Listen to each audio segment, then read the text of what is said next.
Boy, Tim, good morning, and great to see your positivity towards your team. Mm-hmm. I think Tim could use Roy Cummings.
You're listening to Miller and Moulton, coming at you from the Floormeister Studios. Floormeisters, keeping it real.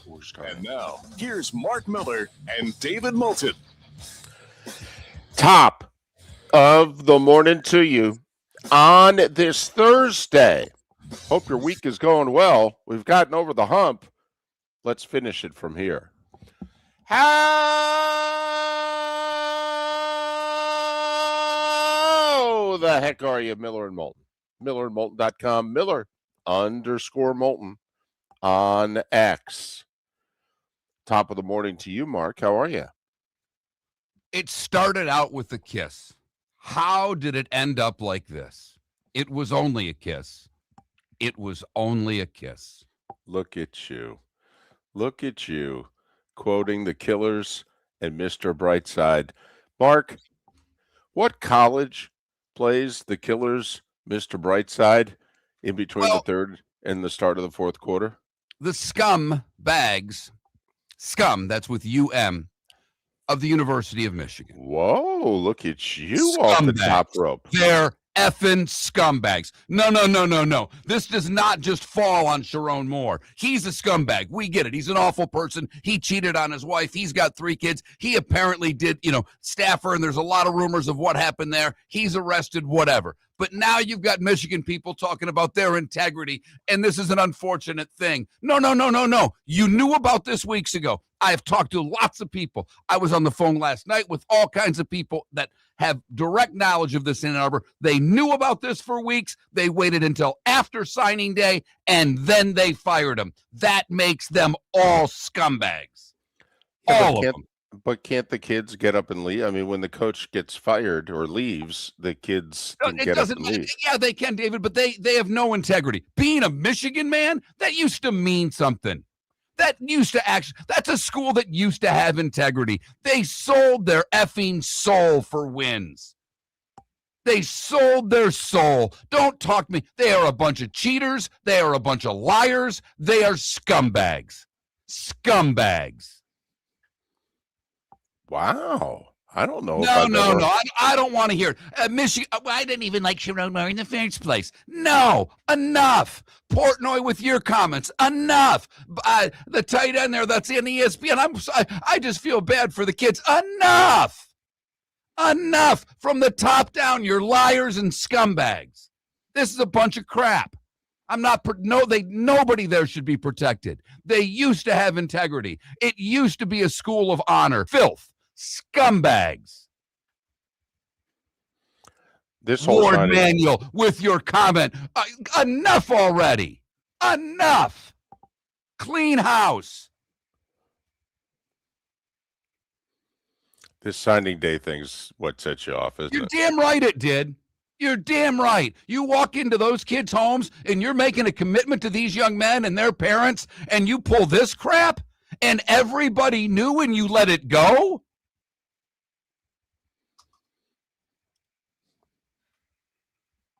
David, I just can't look. It's killing me and taking control. You're quoting the Killers and Mr. Brightside again, aren't you? Yeah. As a matter of fact, I am. You so desperately, and we are, what is it, like 7 seconds? What are we allowed to run? I don't even know. But anyway, if we run the Killers, Mr. Brightside, I don't know if it's for 1 second or 7 seconds or whatever, but anyway, we get knocked off of Twitch and YouTube, and they don't know when we're allowed back, and it's so that's why we don't play music. You know, when we do the good, bad, and ugly near the end of our show, we used to do it with, you know, the musical track underneath it, but you know, we got cited for that and kicked off our social media, and okay, so we've taken it all out of the show. So Mark's trying to find a way to work the Killers, Mr. Brightside. I have to admit, I'd love to hear, how did that song become their end of the third quarter, beginning of fourth quarter thing? I mean, the song's not that their old. students' girlfriends cheated on them with students from other schools, probably, David. That's why. They were spending too much time in the library, and the girl said, you know what? I'd like to get laid. Wow. Off the top rope this morning. And you know what the funny thing is, David, or the ultimate irony to me, is they waited not only until after signing day, but more importantly, until after the Ohio State game. Because you have to wonder, if they beat the Buckeyes, would this have all been swept under the rug? Ooh, now you're being cynical. Now you're being cynical. I mean, if the story is out there, wasn't somebody going to report it? It was Eventually? reported. And I've got one friend who knows what I do for a living.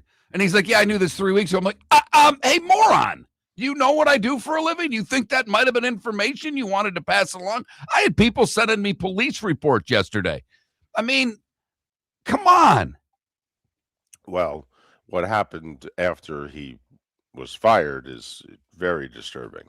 And thankfully, nobody got hurt, because there was the possibility of many people getting hurt at the hands of Sharon Moore, including Sharon Moore. So, I mean, this story could have gone from unseemly to tragic. Thankfully, it didn't. And for the person in the Twitch chat room that says all this stuff goes on everywhere, are you effing kidding me? Now, I went on at Arkansas with Petrino. He had an affair with a staffer. Yeah, we're aware. The man went into the woman's house with a knife and threatened to kill her. Let's slow down with saying this happens everywhere. This is beyond disturbing. Then you factor in they let the guy coach through signing day. Don't try to justify what happened in Ann Arbor. Scumbags, top to bottom. So and you if the AD survives, you're even worse, Michigan. You're even worse. So that's who you're blaming.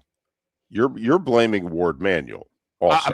And the president didn't know. No, David, I'm telling you right now, this to me is a full-blown conspiracy in Ann Arbor. This is high-level conspiracy. Try to hide it as long as you can. We've sold our soul for winning football games. Everything that Michigan stood for, how can it possibly stand for any of it anymore? I'm serious. And you know, David, I root against Michigan, but you know the respect I've always had for that university. It is one of the great academic universities in our nation. And they sold their soul to win football games. You look at it from the Harbaugh staff, from Connor Stallions to the other staffers that were breaking computers, to all the things that have gone on there in the last few years. They sold their soul. Congratulations, you've got your natty. Everybody's happy. Way to go, Blue. Hail to the victors, right? The cheaters and best on so many levels. I'm just waiting for you to catch your breath. I've got it. I mean, think about, and then from Moore's standpoint, what an idiot, given one of the best jobs in the sport, and does that, and ruins his family, and this poor girl, because her picture's out, everybody knows who she is now. She's going to have a rough go. She cheated, so she's guilty of sleeping with a married man, but she doesn't deserve all the things that are going to come her way now.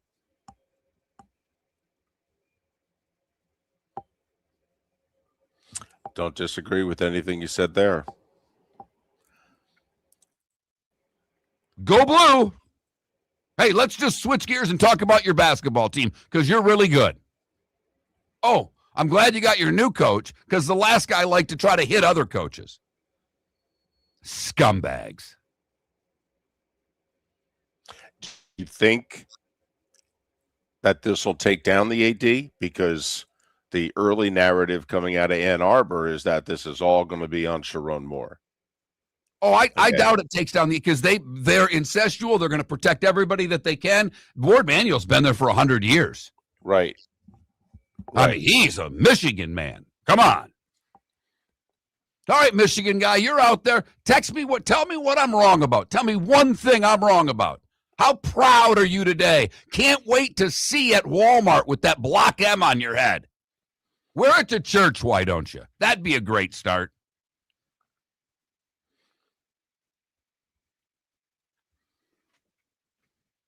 You guys attack everybody, every school, and tell everybody how much better you are than they are. Really, really. But make sure you get that recruiting class in.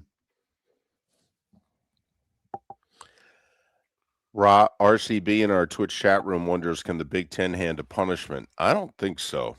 No. First off, I mean, a lot of schools have waited to announce things until after signing day. I mean, they do whatever they have to do to get the horses into the barn.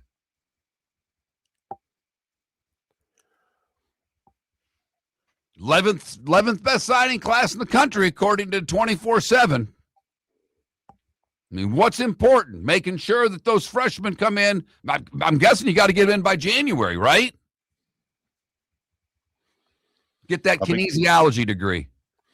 I'll be curious how many of them get up and leave. And I'm being serious for a second. I'll be curious how many of this signing class go. I came here with him as coach. Or will they, Here's the other thing. The first person that gets mentioned to replace him is Kalen DeBoer. Well, of course. Kalen DeBoer's got a game in 8 days. I mean, he ain't leaving that gig for at least 8-9 days. I mean, can you sit around and wait?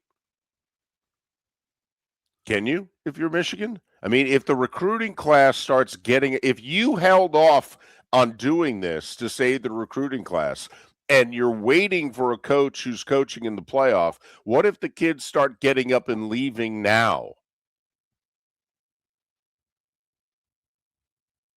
I would be doing a power play if I were any big-time school. If I'm the Buckeyes, I'm trying to pluck every damn kid I can. Now, the Buckeyes may have already signed everybody they can sign.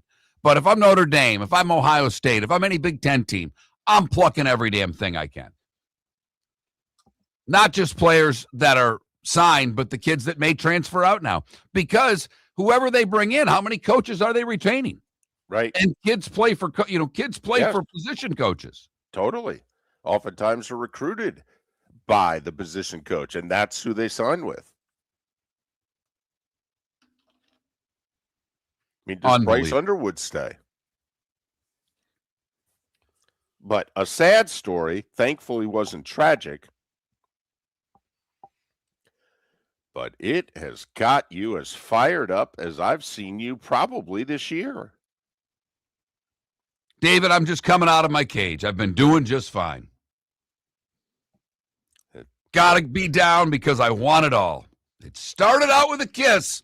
How did it end up like this? Your roof is your home's first line of defense. At Pelican Roofing of Florida, Ronnie John and their team bring years of experience to protect what matters most, your family and your business. From residential repairs to large-scale commercial roofing, we deliver honest work, fair pricing, and quality you can trust. An upgrade on your roof can lower your insurance costs. Don't wait for a leak to turn into a disaster. Call the experts at Pelican Roofing today. 1-866-9-PELICAN. That's 1-866-9-PELICAN. Online at pelicancompany.com. CCC 1332512. Let's talk the big differences between Floor Meisters and the big box store that sells flooring. Floor Meisters is family owned. They do flooring, not doors, nuts and bolts, or weed killer. They specialize in it. They know it. Floor Meisters backs their installer, so if there's ever an issue, good chance the boss, TJ, will come out and make it right. Floor Meisters prices beat the box stores every day of the week. When you think flooring, think Floor Meisters in Naples. FloorMeisters.com. Real people, real prices, real quality selection. The Floor Meisters, just keeping it real. American Paint Supplies is your one-stop shop for all your coating needs and has been for 30 years. American Paint Supplies is also your #1 Festool dealer in Southwest Florida. If you are a builder, cabinet maker, painter, or power tool enthusiast, Festool craftsmanship can be found at American Paint Supplies. Celebrating 30 years of service, and Festool is celebrating 100 years of excellence. Come to American Paint Supply for a perfect pairing of service and expertise on 6100 Shirley Street, Naples, off of Pine Ridge, or online at AmericanPaintSupplies.net. This December, watch the nation's best high school basketball players compete in the City of Palms Classic. Fort Myers will once again welcome future college and NBA stars as they square off at Suncoast Arena from December 18th through the 23rd. Come see Southwest Florida's own Bishop Faroe versus Barron Collier on Sunday night, December 21st. For tournament information, please visit cityofpalmsclassic.com. Lee County, building a better community through business, sports, and tourism. This is Miller and Moulton.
And by the way, Paula, if he, he's a chicken blank. He's a horrible person, but he's on top of it a chicken blank.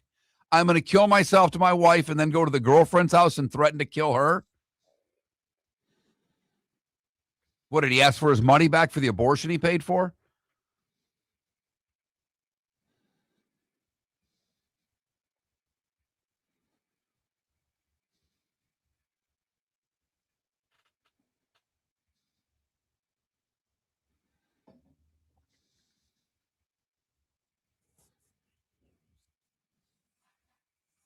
And the poor wife's going to come out just fine with half of his money at least. And he's got some because you get paid to be Michigan's coach.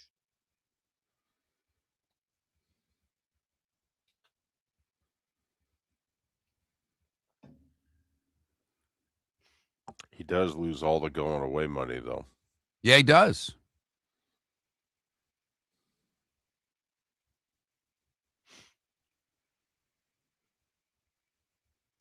Not mistaken, his Instagram page has like Man of God on there. Stop it. Effing hypocrite.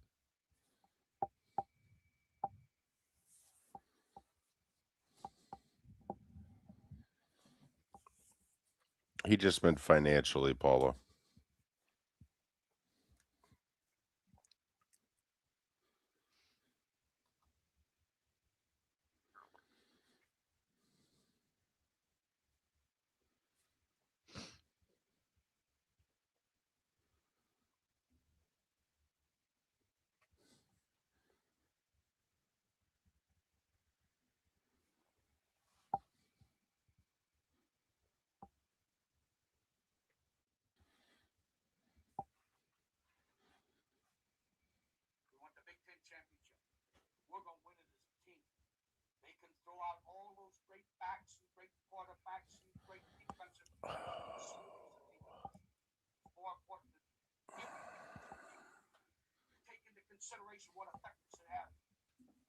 God, I should have done more editing last night.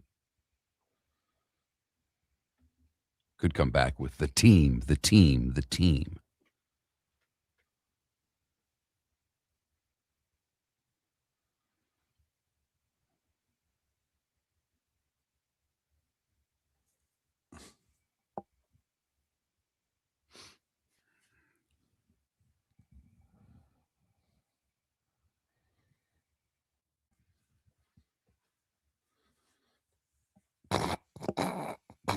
Look at Sonny. Are you trying to change the subject? Is this like the table conversation got unpleasant, and you want to go? So, how about them Panthers, huh?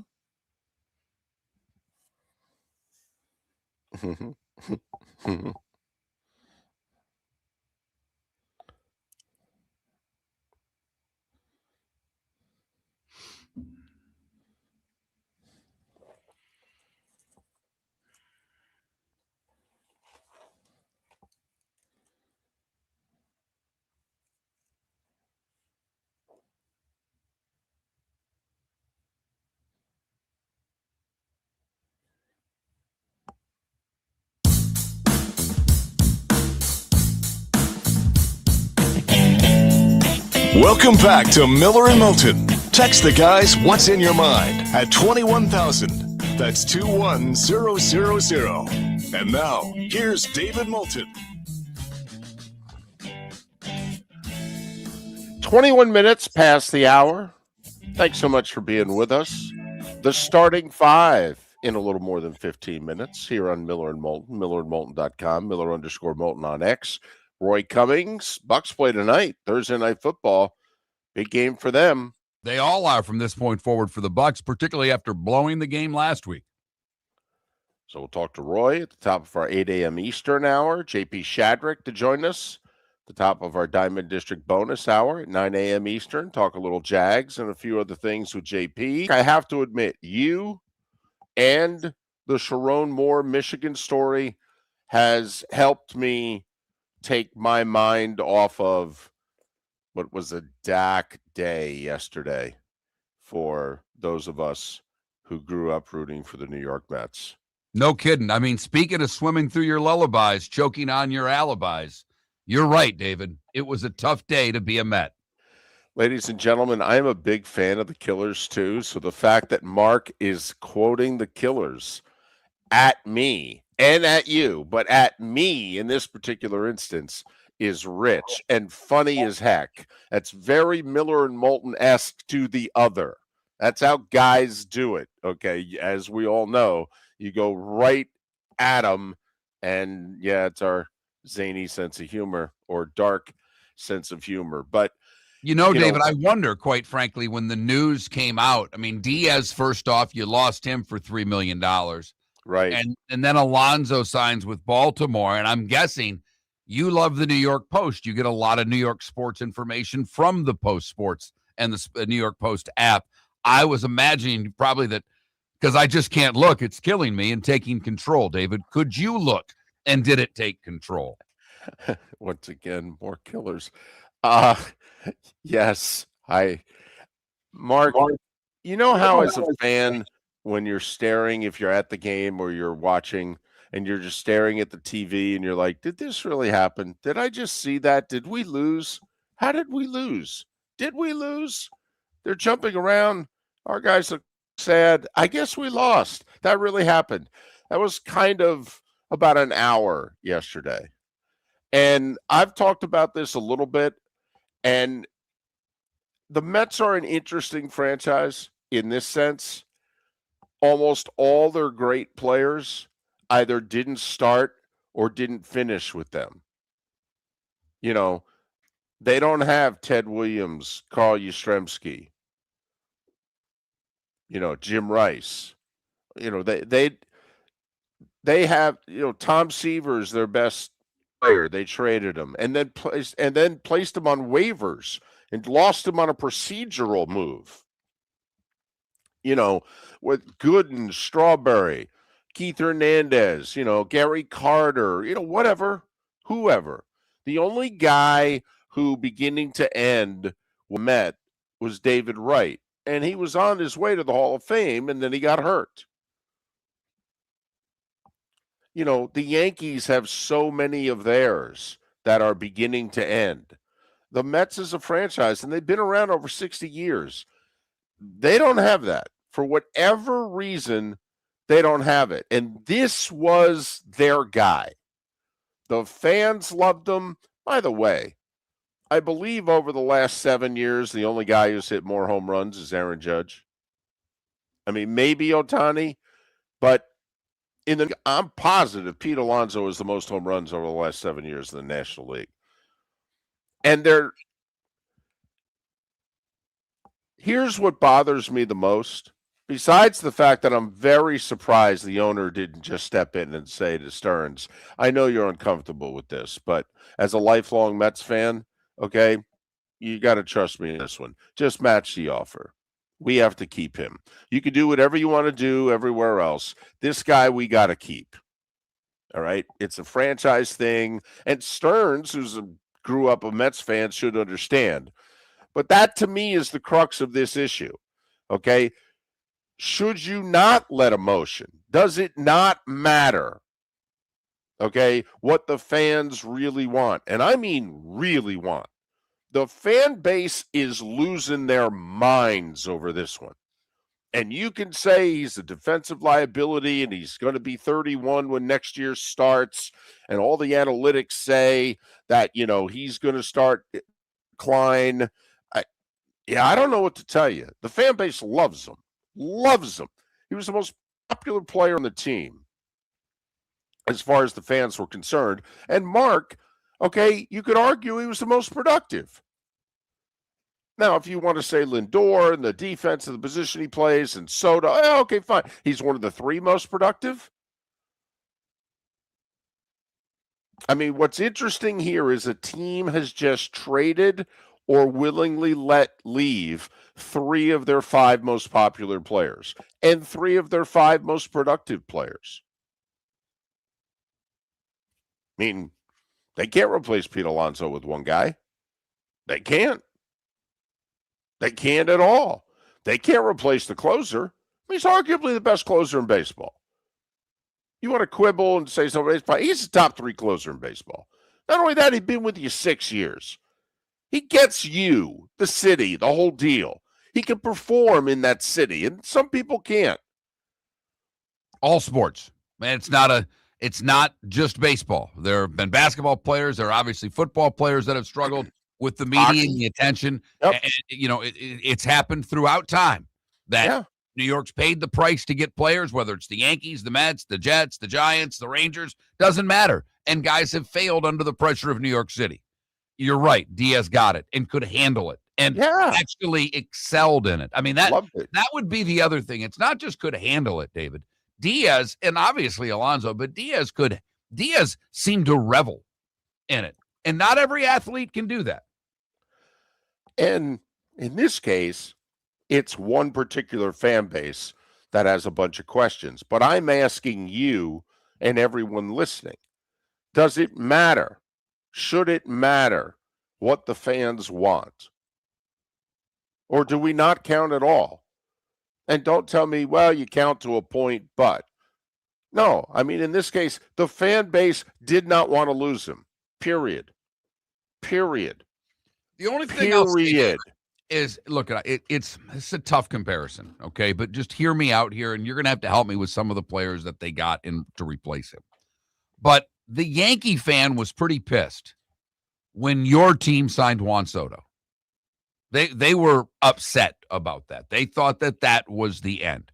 And I know that the Yankees didn't win the final game, and that's all that matters to Yankee fans. But the 3 players that they signed instead of Juan Soto last year, because they lost Soto to the Mets, you could argue the Yankees were as good, if not better, than they were with Soto. And right. Alonso ain't Soto, okay? We all know that. So is there a way, while they may be upset, hell, till the All-Star break, David, but let's be honest, if they go out in free agency and maybe not replace him by one guy, but replace him by several guys, where if they're winning, will it really matter come September, if you know what I mean? No. But there's one big difference. The Yankees didn't lose Soto because they weren't willing to pay. The Yankees offered him $50 a year. He signed for 51. All right. Yankee fan was not upset with Brian Cashman. They were not upset with their owner. Okay. And then they went out and they did get a frontline starting pitcher for $28 million a year. And they signed Cody Bellinger for $20+ million a year. And both of them had excellent years. And yes, they more than adequately replaced Juan Soto. But right now, you've got a fan base that's wondering, who the hell's out there you're going to replace him with? Most home runs in franchise history, 30 years old. You're the richest owner in the game. Fan base says, keep him. We want you to keep him. And he and they said, no, we're good. We're going to do it another way. And I'm just wondering, do the fans matter? The Cape Coral Police Department is growing, and they want you to be a part of it. They're hiring new officers. Starting pay is between $74,000 and $90,000, depending on your experience. And with a $10,000 hiring bonus, you could be making $100,000. Enjoy paid holidays, off-duty details, plenty of OT opportunities. They're also hiring dispatchers and professional staff. So go to capecops.com. Capecops.com. Be brave, be best, be Cape. Football season is back, and celebrate your game day with Jimmy the Beef Guy. We're talking tender, juicy Chicago beef sandwiches. Whether your party's for 10, 100, or 200, bring game day to your house with Jimmy the Beef Guy. The catering packages come with the beef, the gravy, the peppers, the bread, everything you need. 2 convenient locations, Fort Myers and Bonita Springs. Skip the ordinary and bring the beef. Jimmy the Beef Guy, Chicago flavor, Southwest Florida style. Call today or visit jimmythebeefguy.com. Tell him Miller and Moulton sent you. Let's talk the big differences between Floor Meisters and the big box store that sells flooring. Floor Meisters is family owned. They do flooring, not doors, nuts and bolts, or weed killer. They specialize in it. They know it. Floor Meisters backs their installer. So if there's ever an issue, good chance the boss, TJ, will come out and make it right. Floor Meisters prices beat the box stores every day of the week. When you think flooring, think Floor Meisters in Naples. Floormeisters.com. Real people, real prices, real quality selection. The Floor Meisters, just keeping it Mark real. Miller for Sleep Treatment Direct. They are helping me with sleep apnea. And by helping me, I mean curing me. No more CPAP machine. No more snoring. No more tossing. No more waking up exhausted. Their expert team got me the right treatment, fast and hassle-free. If you want to feel energized and get rid of your snoring, call Sleep Treatment Direct today. 444-1741. That's 239-444-1741. Sleep Treatment Direct. Sleep safe and sound. This is Miller and Moulton.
I'm I friends mean, with the coach. shot of him with her on the sidelines on the Big Ten Network is a special kind of.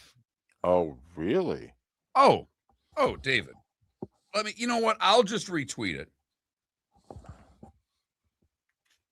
Actually, let me just. I'm not even going to retweet it. Let me just send it to you.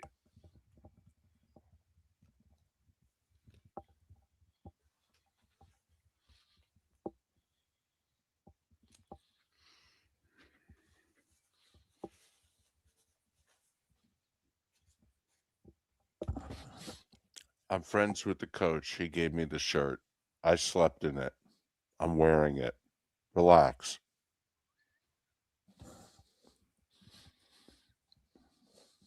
He didn't sleep with the coach, though. No.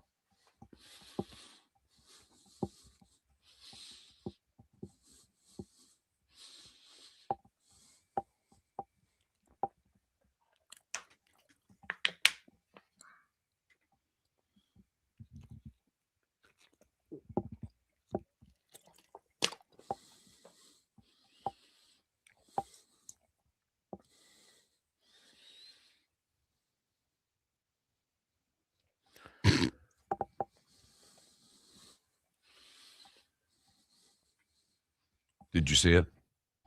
Uh-huh. That's special.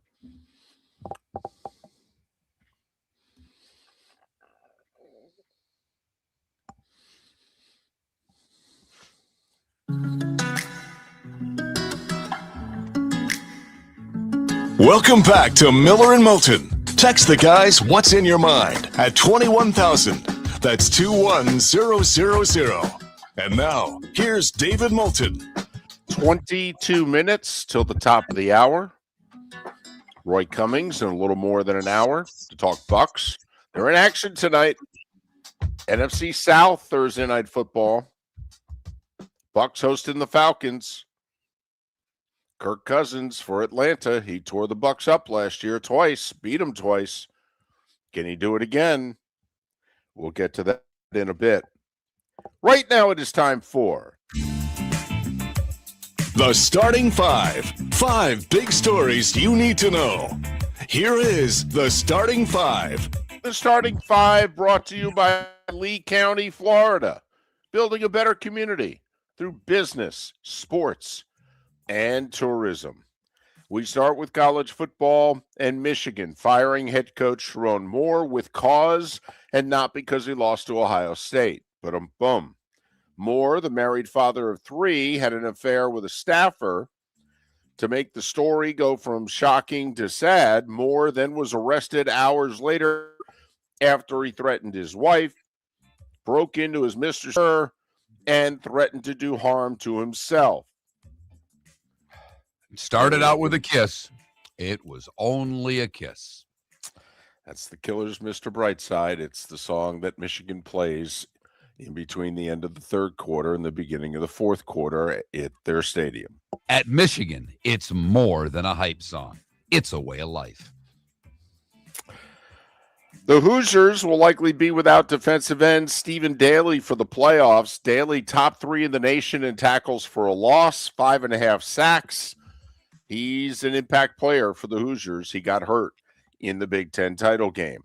Tennessee wants to hire Penn State's soon-to-be former defensive coordinator Jim Knowles because Matt Campbell's already announced he's bringing in a whole new staff. So looks as if Knowles may become defensive coordinator in Knoxville. Georgia and Louisville were supposed to begin a home-and-home next year. Both schools agreed to cancel it because both conferences have gone from 8 conference games to 9 beginning next year and needed to, open up dates on their schedule. So both Georgia and Louisville agreed to dump their home and home. Georgia and NC State also agreed their home and home wasn't going to begin until 2033 and 34, but they both made the same changes to their schedule. We'll see, whether or not it's a conference game that replaces it or whether or not it's just a guaranteed W for somebody. Probably a guaranteed W for the Dogs. And remember, this is because of the cocktail party. When you lose a home game every other year, and you play Georgia Tech in a home and home, Georgia will, that's it. This will be, they're going to play cupcakes for the other two. And I don't blame him, but that's just the facts. Ray Joseph was a highly touted recruit for the Canes a couple of cycles ago. He hadn't played for the Canes this year since September, but he was on the team. He announced he's leaving the team effective immediately to enter the portal. Obviously, the Canes, a week from Saturday, will be playing a playoff game. Ray Joseph not going to stick around for that. He enters the portal. We'll see if there are others on any of the other playoff teams. NFL, we mentioned it tonight, 8:15 Eastern on Amazon. The Bucs, a 4.5-point favorite over the Falcons. Kirk Cousins last year against Tampa threw for nearly 800 yards and 8 touchdowns in 2 wins. He faces that same Bucs who like to blitz team. We'll see if that makes a difference tonight. Good news for Tampa Bay. Mike Evans and Jalen McMillan, 2 wide receivers, both cleared, both activated off the injured list, both going to play tonight. Will that make a difference for Baker and company, who obviously have lost 4? One other NFL note, Jaden Daniels re-injured his throwing elbow, and he's out Sunday against the Giants. Baseball winter meetings concluded with a bang. Pete Alonso signs with the Orioles, 5 for $155. That's 31 per. Alonso, 2 years ago, was offered 7 for, I think it was 158 from the Mets, and turned it down. It turns out Alonso over the next 7 years is going to make like 7 for just under 210. So Pete played the game and won. He goes to the Orioles, big signing for Baltimore. How about the AL East being as active as they have been so far this offseason? Braves signed Mike Yastrzemski to a 2-year deal with an option for a third, the 35-year-old left-hand hitting outfielder. Personal note, Joe Buck was awarded the Ford C. Frick Award yesterday. That means you go into the Hall of Fame as a broadcaster. He joins his dad. First father-son Hall of Fame combo. They're both in the MLB and NFL Halls of Fame. There are only 6 announcers who can say that. Joe, his dad Jack, Dick Enberg, Kirk Gowdy, Al Michaels, and Lindsey Nelson. Joe's also the second youngest at 56 to win the Ford Frick Award. Others that Joe was up against, and no one's called more World Series, All-Star games, etc. So, I mean, the thought was he would get in one day. Even he was surprised it happened this soon. Tell you what, some great broadcasters who are still waiting. Skip Carey, Gary Cohen, Dwayne Kuiper, John Sterling, Dan Schulman, Renee Cordenis, Jacques Doucette, all waiting. They'll probably all get the Ford Frick Award at some point, but they didn't get it yesterday. It went to Joe Buck. NBA. The NBA Cup, Mark. And we wondered, hey, Phoenix have been playing a lot better. Okay, it's the NBA Cup. Supposedly this means more. We know Oklahoma City was getting SGA back, but, could Phoenix go into OKC and give them a game? No. The answer was no. Holy blank. 138-89. Lowest output of the year for Phoenix. OKC's 24-1. Yes, they are.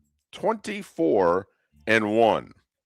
By the way, no Wemby, no problem for the Spurs. They went into Los Angeles and beat the Lakers 132-119. Stephen Castle with 30, most of them in the second half. College hoop, 3 ranked teams in action. They all won. 6th-ranked Purdue throttled Minnesota 85-57. 7th-ranked Houston did the same to Jackson State 80-38. The surprise was 23rd-ranked Nebraska throttled Wisconsin. Expectation was that was going to be a good close game. Spread was 2.5. Wisconsin lost by 30, 90-60. Hockey, 4 games last night. Anton Lundell scored the game winner for the Panthers with 51 seconds to play. Florida, much needed 2 points at Utah, 4-3. Bedard, a goal and assist for the Blackhawks, 3-0 win over the Rangers. It looked so wings, good. Mark. It looked so good. Which one? The Rangers and Blackhawks. I'm not talking about. I know your team lost. It's not why I'm bringing it, but it looked good. Oh yeah, they were both wearing the dark jerseys, those Centennial jerseys. There's no better logo in sports than the Blackhawks jersey. The Rangers, I think these like kind of lighter blue than their normal color are sharp as hell. It looked great. And looked even better for the Hawks in the 3-0 win. Your Wings jumped out to a 4-0 lead and held on at Calgary 4-3. And the Kraken in overtime beat the LA Kings 3-2. NASCAR yesterday was day 8 of the trial in Charlotte. NASCAR chairman Jim France testified for his second day. The 81-year-old was seen appearing much sharper and more coherent on the stand yesterday when he was questioned by his attorneys. He apparently did not do well on Tuesday when being questioned by Michael Jordan, Denny Hamlin, and Front Row Motorsports attorneys. All right, he was the final witness for the plaintiffs. So they rested their case. The defense has already begun its. Okay? The thought is that closing arguments now will be held on Monday, and then it will go to the jury. If the jury decides that NASCAR is in fact a monopoly and awards some damages, then the judge steps in, and he, who has handled the whole year's worth of hearings and what each side has asked for, then the judge would ultimately determine what the future of the sport looks like. Does he break up the monopoly? Does he force them to sell the series? Does he force them to sell all the tracks that they own? Does he just take care of the money and leaves everything else the same? But if they get a guilty verdict, then the judge steps in and remakes the sport. And as we approach 11 minutes before the hour, that was starting five. 5 big stories and day 9 today of the NASCAR trial here on Miller and Moulton. The starting 5 brought to you by Lee County, building a better community through PST, business, sports, and tourism. Roy Cummings coming up on the show today. JP Shadrick will preview the Falcons and Bucs with Roy in our 8 o'clock hour and talk about the first place Jags with JP in the beginning of our bonus hour, our Diamond District bonus hour at 9 a.m. The Pelican Roofing of Florida text line is all 21,000 is the number. If you've never dialed it before, you need to text Miller to 21,000. The keyword is Miller to 21,000, and then you can text as much as you would like. I've not yet heard from any Michigan fans this morning. I'm surprised by that. And the defense of the university. I know you can't defend your former coach, but I blame more than the former coach. I blame the AD. I blame the president because people knew. It is now apparent. There are too many stories out there, too many people that said, wow, I heard about this a week ago and just thought it was a rumor. From what I'm led to believe by people that I trust, Michigan knew about this for a couple of weeks. They went through signing day. They made sure that they got their recruits signed, and then they fired their coach. I'm curious if Ward Manuel, the AD, can survive. He wouldn't if I were in charge. He's been there a long time. You know, he's a Michigan man. Not sure what that stands for anymore. It certainly doesn't stand for what it did when I was a young man, when there was integrity there. There is none now. So we'll see what happens in Ann Arbor. So what you're saying as somebody who's born and raised in Michigan and grew up feeling and thinking a certain way as to what Michigan's ideals and standards were, even though you're a Sparty, you have held the school in very high regard. You are convinced that if Bo Schembechler were the athletic director and this had gone on during Bo's day, that Bo would have just fired him, the results on the scoreboard and the recruiting class be damned? Yes. Okay. Yes. I'll just ask him. I do. And maybe I'm naive for thinking that. But this school, when you go back to the Harbaugh era, there was more violations done by Michigan in that small time. And on the recruiting violations, not anything like this with Sharon Moore. It's not what I'm talking about. But Michigan got in trouble. I mean, the Connor Stallions, you can believe what you want. They had a cheater on their staff. They had a guy going to other schools, putting people in the crowd, a very elaborate spying scheme to get defensive signals. It is the polar opposite of what Michigan's supposed to be about. They take that leaders and best crap seriously. Leaders. They sold their soul to get their championship in football. Go back and look at the list of coaches and the violations that they had. Smashing computers to destroy evidence. And that's not just Connor Stallions. That's other coaches that were fired. They changed who they were supposed to be, to a gigantic fan base, to the largest alumni in the nation. I hope it was worth it for you. You can hang your banner and be really proud. But to me, you're tainted.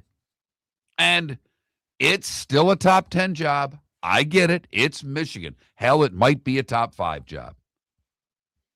Because the money's always going to be there. There's a reason why the Big Ten didn't take the private equity money, because Michigan told them they didn't want anything to do with it. Do you know why? Because Michigan's got lots and lots of money. And ultimately, David, I said it before, I'll say it again. If he would have beat Ohio State, would they have tried to cover this up? Because that's all that matters to them now. Can we beat the Buckeyes, and can we play for natties? The rest of it, be damned. We're digging down in the dirt with the rest of you. Started out with a kiss. It was only a kiss. Your roof is your home's first line of defense. At Pelican Roofing of Florida, Ronnie John and their team bring years of experience to protect what matters most, your family and your business. From residential repairs to large-scale commercial roofing, we deliver honest work, fair pricing, and quality you can trust. An upgrade on your roof can lower your insurance costs. Don't wait for a leak to turn into a disaster. Call the experts at Pelican Roofing today. 1-866-9-PELICAN. That's 1-866-9-PELICAN. Online at pelicanroofingcompany.com. CCC 1332512. Let's talk the big differences between Floor Meisters and the big box store that sells floor. Floor Meisters is family owned. They do flooring, not doors, nuts and bolts, or weed killer. They specialize in it. They know it. Floor Meisters backs their installer, so if there's ever an issue, good chance the boss, TJ, will come out and make it right. Floor Meisters prices beat the box stores every day of the week. When you think flooring, think Floor Meisters in Naples. FloorMeisters.com. Real people, real prices, real quality selection. The Floor Meisters, just keeping it real. At the Diamond District, we know what you want. Experience wall-to-wall diamonds during our diamond event, November 21st through 23rd. This is our biggest event of the year, featuring an expanded collection of GIA certified diamonds, designer jewelry, and exclusive collections from Takori. This is the perfect time to start your holiday shopping. More diamonds, more choices. November 21st through 23rd, only at the Diamond District. At the Diamond District. Mark Miller for Sleep Treatment Direct. They are helping me with sleep apnea. And by helping me, I mean curing me. No more CPAP machine. No more snoring. No more tossing. No more waking up exhausted. Their expert team got me the right treatment, fast and hassle-free. If you want to feel energized and get rid of your snoring, call Sleep Treatment Direct today. 444-1741. That's 239-444-1741. Sleep Treatment Direct. Sleep safe and sound. Got a cracked window or foggy glass? Don't wait for the next storm to make it worse. Your local Glass Doctor Home and Business is just down the road and ready to help. From leaky frames to shattered panes, we've got the tools and the know-how to get your home or business storm ready. With flexible scheduling and our done right promise, you'll be in good hands. So before or after the weather hits, call your neighbors at Glass Doctor. Glass Doctor, Glass Doctor. Call the Glass Doctor. We fix your pains. Oh, yeah. American Paint Supplies is your one-stop shop for all your coating needs and has been for 30 years. American Paint Supplies is also your #1 Festool dealer in Southwest Florida. If you are a builder, cabinet maker, painter, or power tool enthusiast, Festool craftsmanship can be found at American Paint Supplies. Celebrating 30 years of service, and Festool is celebrating 100 years of excellence. Come to American Paint Supply for a perfect pairing of service and expertise on 6100 Shirley Street, Naples, off of Pine Ridge, or online at AmericanPaintSupplies.net. This is Miller and Moulton.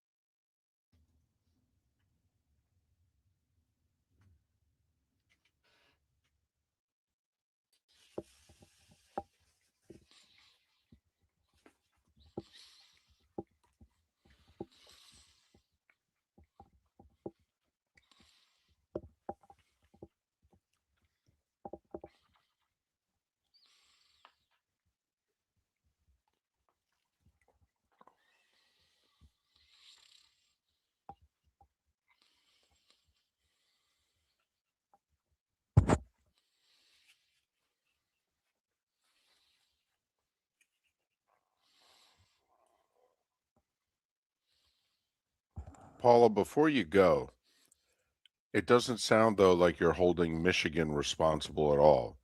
It just sounds like you're holding Sharon Moore. And do you think Michigan should be blamed? And no offense, Paul, you did put out on Twitter yesterday that you think this is a blessing in disguise for Michigan. Come on.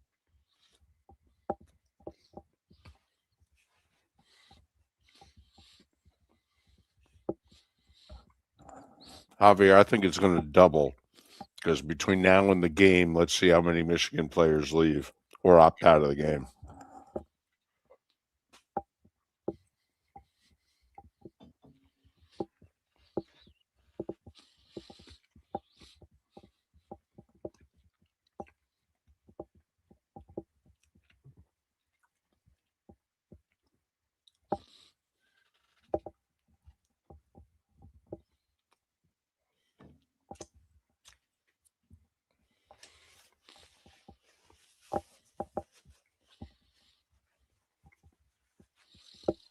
Now, I could be wrong, and maybe nobody leaves. Maybe they all love being at Michigan. They're all getting paid.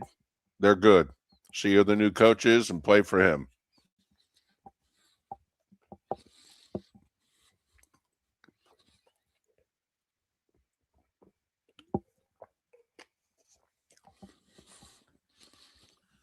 So I don't ever post this crap on Facebook, David, but a guy that I know posted it. I like it. I should send it to you because I know you don't do Facebook, but you would just love the premise. You have to answer each of these categories with a song. First song that comes to mind, a place, an animal, a number, a color, a girl's name, a boy's name, an activity, and a day of the week. And I had, because I put it up on Facebook, a buddy of mine says, all right, let's see if I can do it with all dead songs. And he did, and it was pretty funny. But I'm just laughing. It's just like, a bunch of my buddies have done it. It's just cracking me up.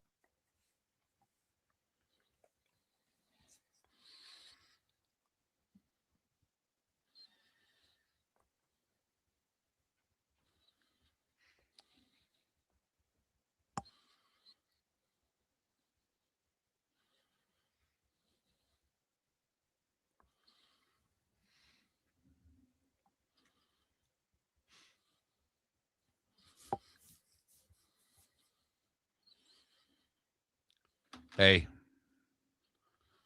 no offense, but this is a typical Michigan person right here. Go and get stuff, put your head in the sand.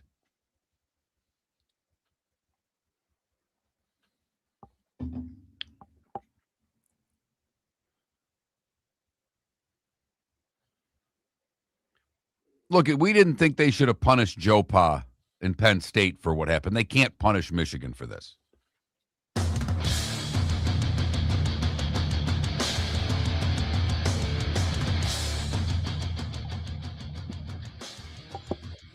You're listening to Miller and Moulton, coming at you from the Floor Meister Studios. Floor Meisters, keeping it real.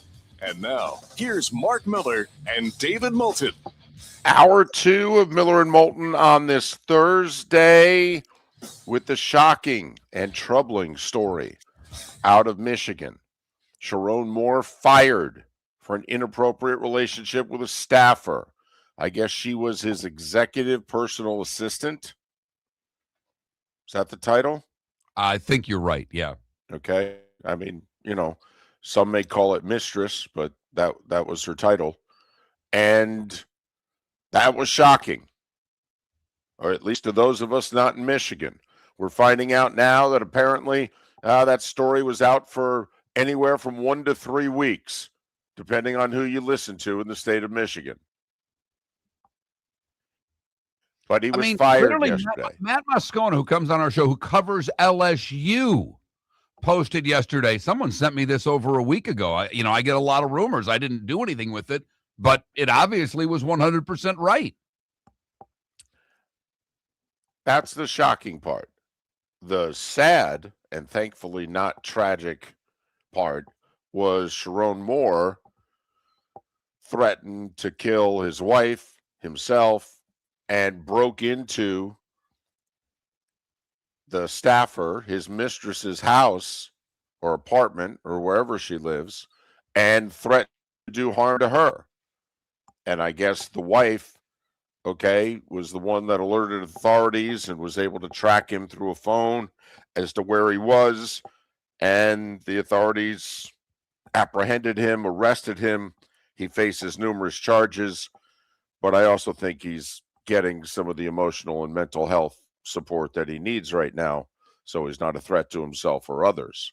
So a shocking story out of Michigan yesterday. Apparently her salary got bumped to $90,000 recently. She got a 55% pay increase. Wow. Yeah. That's, we'd all like a 55% pay increase, right? No matter what the salary is. Yeah. All right. Executive assistant to the head coach is exactly right. Right. So, there's obviously multiple layers to this story. Eventually we'll get to, who's going to be the next coach of Michigan and what have you. Can we just stop for a second, though, before we go forward with this story? What a college football coaching year. Holy blank. They started firing Power 4 coaches during the season like never before. James Franklin goes from number 2 in the country to unemployed in 3 weeks. Brian Kelly at LSU, $54 million buyout, be damned. I mean, what's the amount? Isn't it over $300 million, the buyout amount? Right. And here, with all of that, and all, started with Virginia Tech and UCLA, and then it went to Penn State, and on and on and on. And there are schools out there, like Florida State, that are so pissed off that they didn't spend the $50+ million to fire their guy and buy him out. Right. Right. Their fans want them to be on the buyout list, and they're angry that they're not. By the way, we didn't spend any time on this, and have you ever seen the Virginia Tech scenario play out? Guy gets fired as head coach. New coach comes in 2 months later, is putting his staff together, hires the guy who got fired 2 months ago as defensive coordinator. I mean, this isn't Petrino. Years went by. Right. Before Arkansas brought him back to call plays and what have you. I mean, it's just 2 months. They fired him as head coach. They hire James Franklin. They give Franklin the autonomy to hire anybody he wants. And he hires the former head coach as defensive coordinator. I'll be damned. Obviously thinks he's the right man for the job, thinks he's pretty good at it. And David, come on now. I mean, this is the one place this always happened at was with the Patriots. where they brought their guys back who got fired other places to come back and get their job as coordinator. But we've talked about this for years. Some people just aren't head coaches. Right.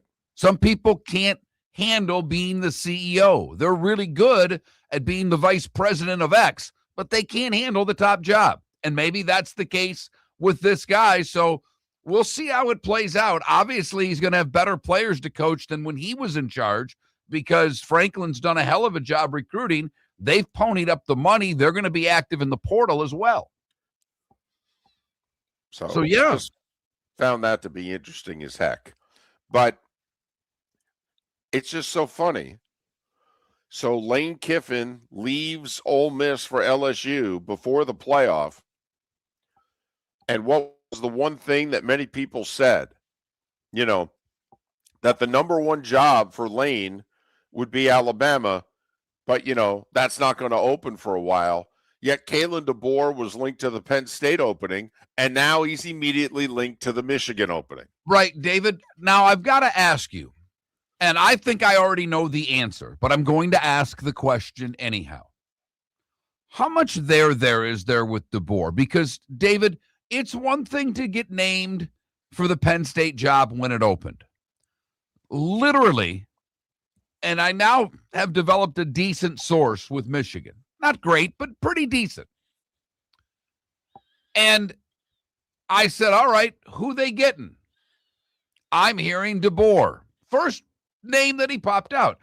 And I say this because, hey, it's one thing for Penn State to say it. Franklin was fired. They had the whole year. But is DeBoer's agent looking? I mean, or is he just feeling calls? You know what I'm saying here, because sometimes when people are looking, they don't look anymore. Their agents do all the work for them. But the fact that he's now linked to 2 Big Ten jobs, left Washington, came to Alabama. There are people that don't think that this marriage is working for whatever reason. Yeah, they're in the playoff, but some people don't think that he really likes it there and filling the shoes of Nick Saban. So how much there is there with DeBoer perhaps being unhappy with this situation in Alabama? I think there's there.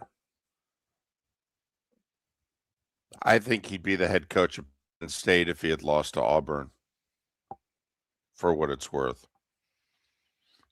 I think at 9-3, not making the playoffs 2 years in a row, I think he's out of there. I think there's a reason they waited as long as they did before going Matt Campbell. So that's just my thought. I think so too. To me, it was one thing with Penn State. Okay. But the first name everybody heard from Michigan is the same guy. Right. Well, that tells me somebody's doing a little looking on behalf of that coach. Right. Now, if they beat Oklahoma, maybe that ends it all, and it just timing-wise can't work. Although, didn't Michigan name an interim coach through the bowl game? They did. When is that game with Texas? I believe it's got to be is it a New Year's Day or a New Year's Eve game? I mean, it's a big bowl game, so that's the only reason I say that. Right. So that's right around the second round of the playoffs. That if Alabama were to beat Oklahoma, then, Alabama would play Indiana, I think, right around when Michigan and Texas are playing the bowl game. David, Michigan and Texas are playing the bowl game an hour after your Sun Bowl starts. Good luck getting viewers. As if you were going to get any before that. Now this Michigan game's at 3 p.m., your game's at 2 p.m. So you think Duke, Arizona State's going to struggle in the ratings up against Michigan and Texas? I think the NHL may look at the Sun Bowl ratings and go, wow.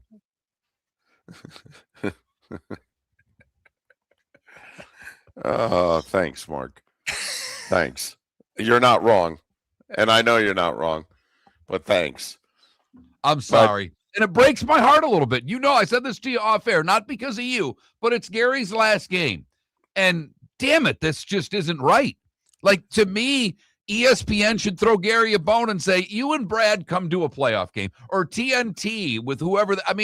The fact that this is Gary's last game it's such a disservice. And it's because I know him and it's because you work with him. But man, are you serious? His final goodbye is during Arizona State and Duke? What the F?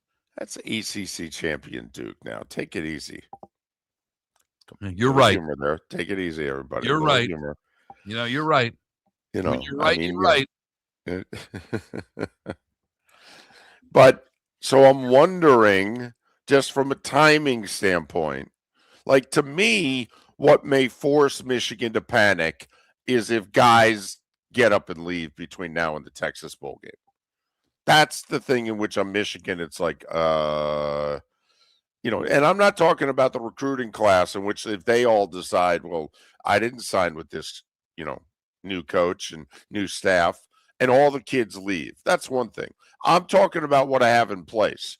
Because, Mark, let's face it, if Sharon Moore was coming back, okay, they're a 9-3 team, and Bryce Underwood's going to be a sophomore, and the thought was Moore was going to come get a better OC, and they were going to upgrade on that side of the ball, whether it was X's and O's or personnel, that Bryce needs some weapons, and he doesn't have them, and maybe they need some better X's and O's also.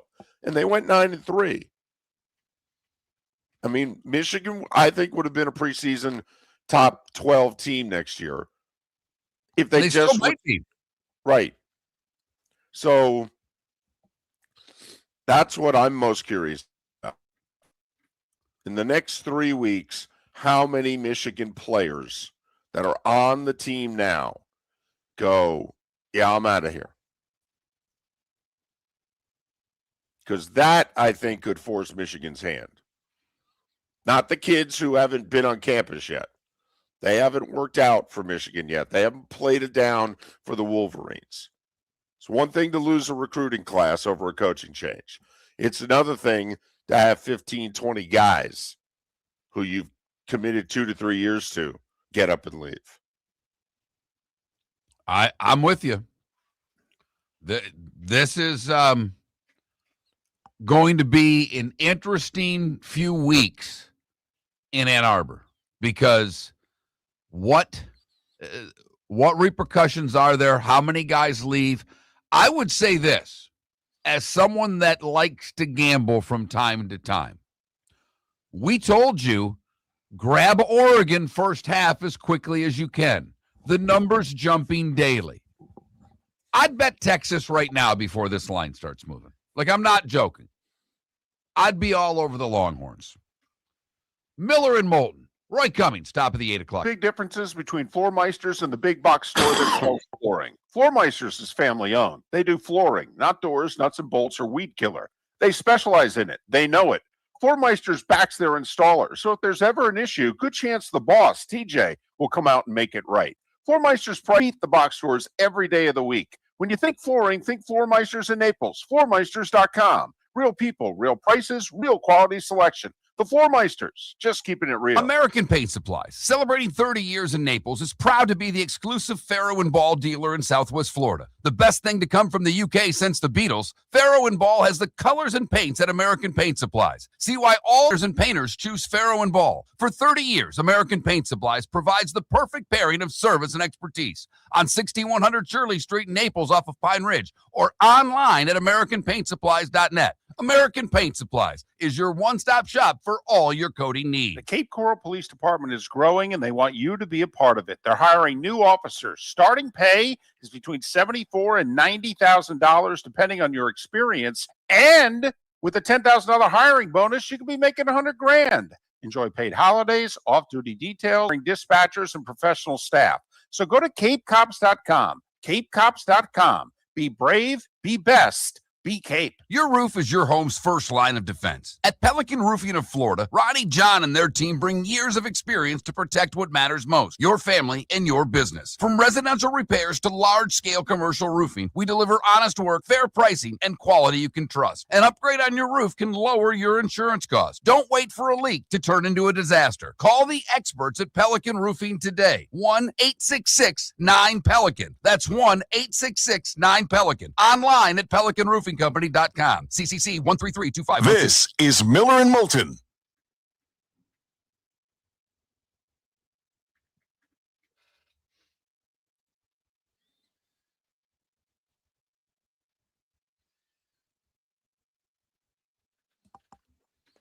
Oh, really, Puck? It was 12 and a half on Hard Rock yesterday. 12 and a half. Now, I don't know what you're getting it on, but I think it could be 28-0 at the end of the first quarter of the Oregon-James Madison game.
Sonny, let's not go that far.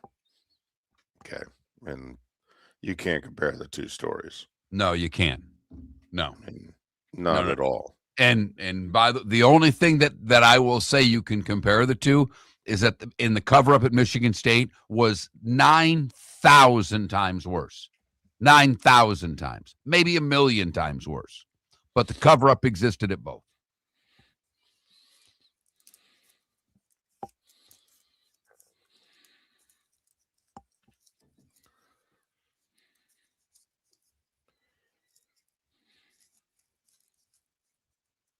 Johnny, here's the thing. I got to be really honest with you. If you don't like the fact that David eats something on the air, then don't watch. I got to be brutally honest. That's really one of the ruder things I've ever seen. Come on. I mean, don't watch. If you don't like it, you have all. We've said this to you guys you have all the power, all of it.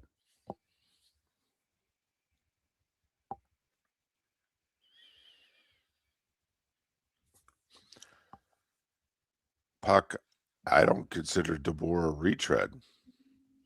I mean, he took Washington to the national championship game. Before that, he was an elite coach at lower levels.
You're listening to Miller and Moulton. And now, here's Mark Miller and David Moulton. 21 minutes past the hour. Roy Cummings to join us at the top of the hour to talk the Bucs, Thursday Night Football, hosting the Falcons. But the Sharon Moore story dominating the show thus far. We also mentioned Pete Alonso leaving the Mets to go to the Orioles. And we're not asking you in terms of just a baseball story, because we know how many Mets and Orioles fans there are out there. But we're asking from does the fan base matter? Do you want your team, college or pro, in certain instances, doing what the fans are asking you to do? Because during the 5 years that Steve Cohen has owned the Mets, the fan base has never wanted him to do anything more than re-sign this particular player. A homegrown player drafted out of Florida in the first round by the Mets. Rookie of the Year, all-time home run hitter in franchise history, 30 years of age. Author of the biggest, most dramatic home run in the history of the franchise. Just a year ago in the playoffs. And the fan base said to him, please, whatever you're going to do, re-sign this guy. You've got the money. We can afford it. Pay the price and do whatever business you want to do after re-signing this guy. And he and the teams said, no. And I guess the part of this where, I mean, one, the fan doesn't matter at all. And two, the biggest fan let it go. I mean, the biggest Mets fan's the guy that's writing the damn checks. If he wanted to sign him, he has the money to sign him. Right. Like he don't you think that Cohen, we all know how much money he has and all of those things, but David, seriously, is there an owner out there, and maybe Jera's one, but is there another owner in sports that you think should have the pulse of the fan more than Cohen with the Mets? Because what was he before he was the owner of the team? He was a gigantic fan of the team. I mean, he and Jerry Jones, I'm really trying to think of owners that have, and we can all make fun of Jera and all those things. I get it. But Jera loved the Cowboys before he bought the Cowboys. It was his dream to own the Cowboys, much like Cohen's dream was to own the Mets. Most of us dream of owning our favorite team. None of us are ever going to have the billions of dollars to be able to do it. These two guys did. So if any owner has a better pulse of what the fan thinks, who is it? And Brett in our chat room brings up a great comparison. Go back, is it 5 years now? The Braves with Freddie Freeman. And the Braves did, and got a different first baseman, younger, a little cheaper, who has been good, and they won a World Series with that replacement of Freddie Freeman. But we all know what Freddie Freeman has done. Freddie Freeman is still a better player than who the Braves replaced him with. And Braves fans still wishes that they had Freddie Freeman at first base. And I think Freddie Freeman deep down still wishes he was at first base with the Braves. Yeah, the winning is helping. It is. The money's helping too. Don't kid yourself. But he still breaks down and cries at just about every conversation about the Braves in Atlanta. And this is the only thing, okay, that the fans they begged the owner, please, whatever you're going to do. We're Mets fans. We can handle disappointment. But please don't let us have to go on without this guy as our first baseman. Okay, please? We're attached. We want him to be a lifelong Met. Maybe hit 500 homers and go into the Hall of Fame and be the only Met from beginning to end who's a Hall of Famer. Please, can you keep this guy? And he and they went, nah. And Mark, in years past, there were pocketbook concerns. So you understood in this particular fan base did if they lost out on certain guys. But you can't have the richest owner in the sport and then lose guys because of money. Right. The fan base has a hard time understanding that. Right. When they create a television show called Billions, and it's literally about the guy that owns the Mets. Right. And he doesn't spend the money for Alonso. I get where Met fans having a tough time today. I get it. I get where you're bothered. I know you're bothered by it. You do a really good job of separating fandom from job. I get it. But I mean, you may have known before I texted it to you yesterday, but I was taken aback because the Diaz thing, they signed the closer or the setup guy in New York. So they spent money. The Diaz thing, I'm not saying you could see it coming, but you could kind of see it coming. And the Alonso, they didn't even offer him money. They lost Diaz over a few $1 million. It bites, it stings because you think that they could have ponied up because they have it, but they didn't even try with Alonso. And it's, not to get into too specifics because nobody really cares, but the owner in question was going to lose this guy last year and flew to his house and met with him and his agent and said, listen, let's sign this short-term deal.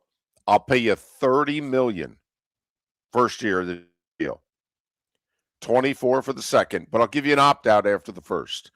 If you have a good year and you want to opt out, fine. But just please don't leave now.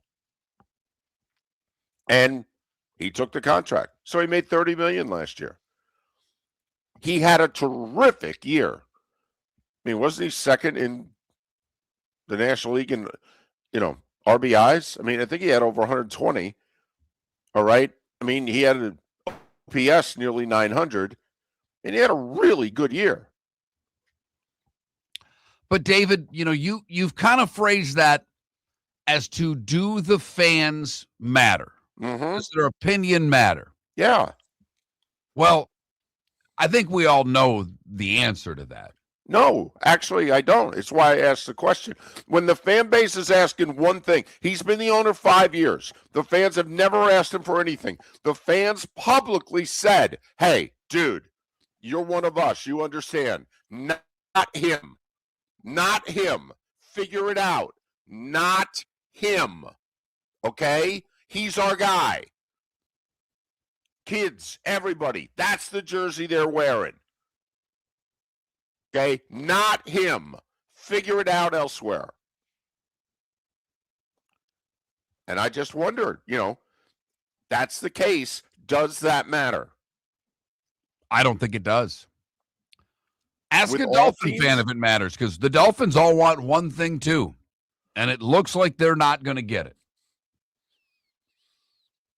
It looks like they're not going to get it. Because do you know a Dolphin fan that wants to keep McDaniel? No. Find me one. 21,000 Pelican Roofing of Florida text line. Let me know if you're a Dolphin fan out there and you want to keep McDaniel. I'd love to hear from you. Because I don't know one, and I know a lot of Dolphin fans. We have Chris. I don't think he knows one either. And if, our joke, my $20, David, who's the Dolphins coach going to be next year? Mike McDaniel. You're damn right it is. I mean, I don't think if I said Mike McDaniel's the coach of the Dolphins next year, I'll bet you $20. I don't think you'd take it. I mean, you might just because you like to gamble, but I don't know if you'd think you're going to win. Miller and Moulton. Roy Cummings at 8, JP Shadrick at 9. American Paint Supplies, celebrating 30 years in Naples, is proud to be the exclusive Farrow & Ball dealer in Southwest Florida. The best thing to come from the UK since the Beatles, Farrow & Ball has the colors and paints at American Paint Supplies. See why all the designers and painters choose Farrow & Ball. For 30 years, American Paint Supplies provides the perfect pairing of service and expertise. On 6100 Shirley Street in Naples off of Pine Ridge, or online at AmericanPaintSupplies.net. American Paint Supplies is your one-stop shop for all your coating needs. When Glass Doctor replaces your windshield, we don't just send you on your way, we send you off protected. Your local Glass Doctor includes the industry's only 12-month windshield protection plan at no extra cost. That means unlimited chip repairs and even a one-time replacement if needed. High-quality service backed by real peace of mind, right here in your neighborhood. Glass Doctor, Glass Doctor. Call the Glass Doctor, we fix your pains. Oh, yeah. Exclusions apply. See your local Glass Doctor for The details. 2025 Industry Appreciation Awards in Fort Myers have wrapped up, but the celebration of business excellence continues, hosted by the Lee County Economic Development Office, Horizon Council, and Horizon Foundation. This annual event honors the innovators, job creators, and community builders driving the region forward. Visit industryappreciationawards.com to see this year's winners and learn how local businesses are shaping a stronger, more resilient economy for Lee County, building a better community through business, sports, and tourism. Let's talk the big differences between Floor Meisters and the big box store that sells flooring. Floor Meisters is family owned. They do flooring, not doors, nuts and bolts, or weed killer. They specialize in it. They know it. Floor Meisters backs their installer, so if there's ever an issue, good chance the boss, TJ, will come out and make it right. Floor Meisters prices beat the box stores every day of the week. When you think flooring, think Floor Meisters in Naples. Floormeisters.com. Real people, real prices, real quality selection. The Floor Meisters, just keeping it real. This is Miller and Moulton.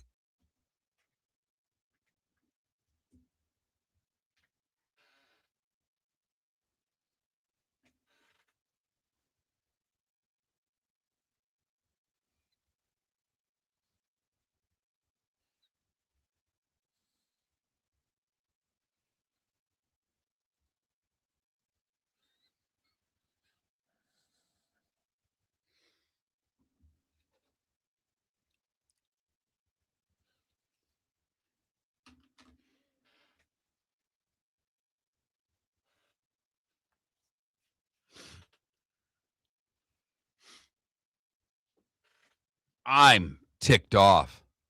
I've got issues. I got to check one thing before I really explode.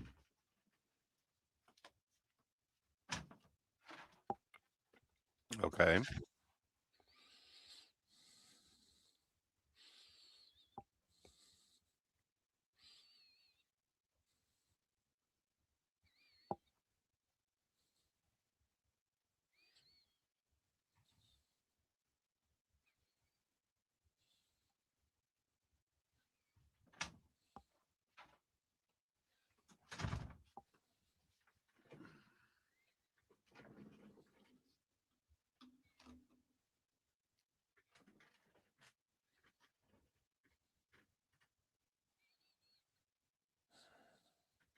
I am upset.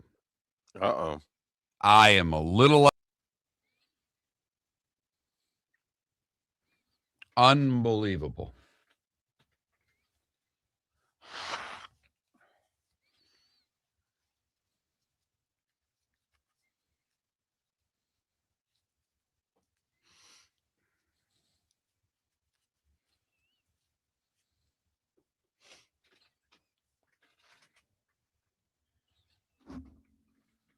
Don't know if I want to take this on air or not.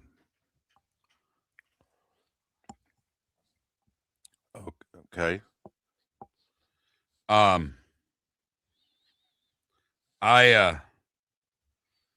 don't bring much in here to keep, but I had a thing done for, it was supposed to get me to quit snoring. It didn't work. It was a sinus thing they did. They put some tubes up in my schnoz. And while it didn't work, one, two, my nose runs because of it. And because of that, I bring in boxes of tissue so that when my nose runs, I have tissue in the studio. Someone yesterday stole my box of tissue. I just went to reach for my tissue, and it's gone. Uh-oh. And, if Sheeman over there needed it and it was on that side of the glass, I'd have just grabbed it and brought it back. It's not over there. Uh-oh. I'm going to check Chris's office. Maybe he grabbed it because he was doing, and that's fine. If it's not in one of those two places, I mean, they leave headsets in here. They leave all kinds of stuff in here. My tissue? My box of tissue? Are you kidding me? Bastards. You cheap.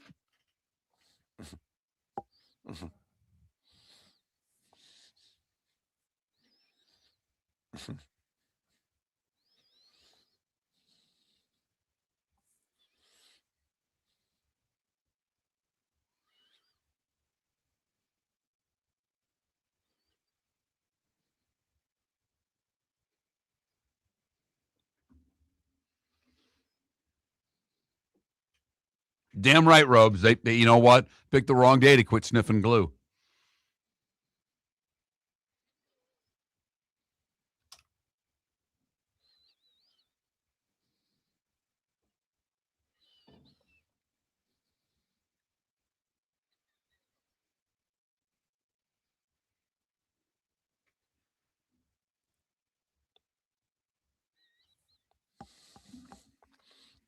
So Bud Elliott post yesterday in the evening. I sure hope they don't hire the same company that did the Urban Florida documentary to do the Sharon Moore Michigan's documentary. Yeah, I saw that.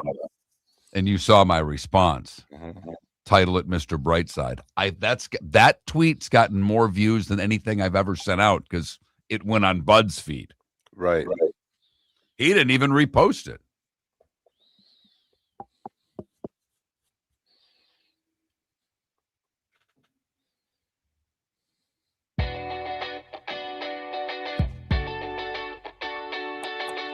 You're listening to Miller and Moulton.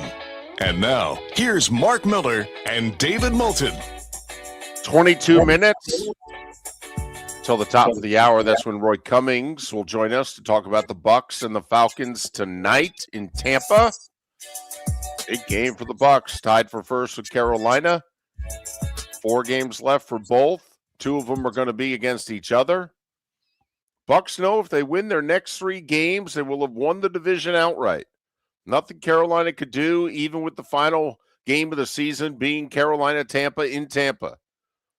But with the way the Bucs are playing right now, to talk about a 3-game winning streak would be foolish. Just win tonight, baby.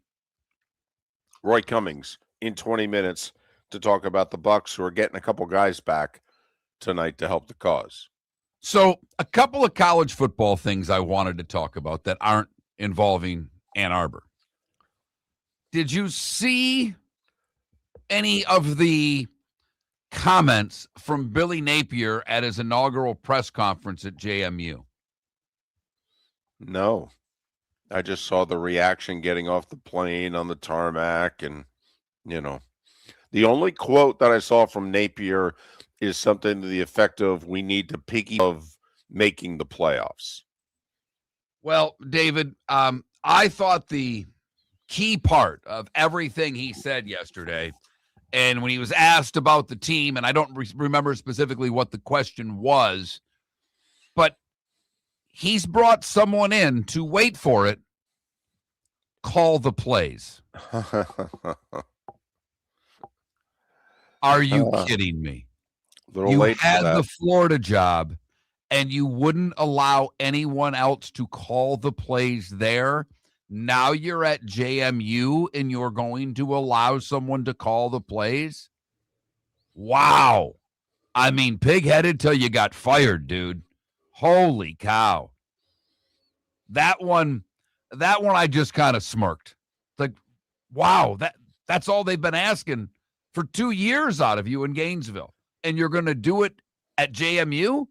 Okay. I mean, I hold nothing against the guy. He obviously couldn't get it done at Florida. His organizational skills were supposedly very, very good. Everything he did was right except for Saturdays, and that's all that matters. Mark, there are more than one head coach who has said to people, in the comments have, made their way, that there are a lot of people in the industry that think that Billy did all but 2 things right. And the two things were he didn't give up play calling and he picked the wrong quarterback. Now, at the beginning of this season, nobody thought or nobody was saying publicly that he picked the wrong quarterback. We were all on the Lagway train. We thought he showed a lot as a freshman. Okay. We were all deeply concerned that he hadn't given up play calling, though. I mean, everybody was like, dude, come on now. You're being stubborn. Just give it up. Be a coach. Worry about the time management, getting enough guys on the field on special teams. I mean, let somebody else handle the play calling. You can still work with the quarterback in practice, but come on, man. But there are a lot of coaches that think that Napier got everything but two things right: play calling and quarterback. We'll see, by the way, and I will bring up Ann Arbor. Underwood was obviously the highly touted kid, and he didn't get better this year. No. He did not get better. I mean, I don't – that's not picking on him, but I don't think he was any better by the Ohio State game than he was early in the season. And could be a lot of reasons for that. It could have been the offensive coordinator. Could have been the lack of talent on the outside. Could have been a lot of things. But a new coach is coming in.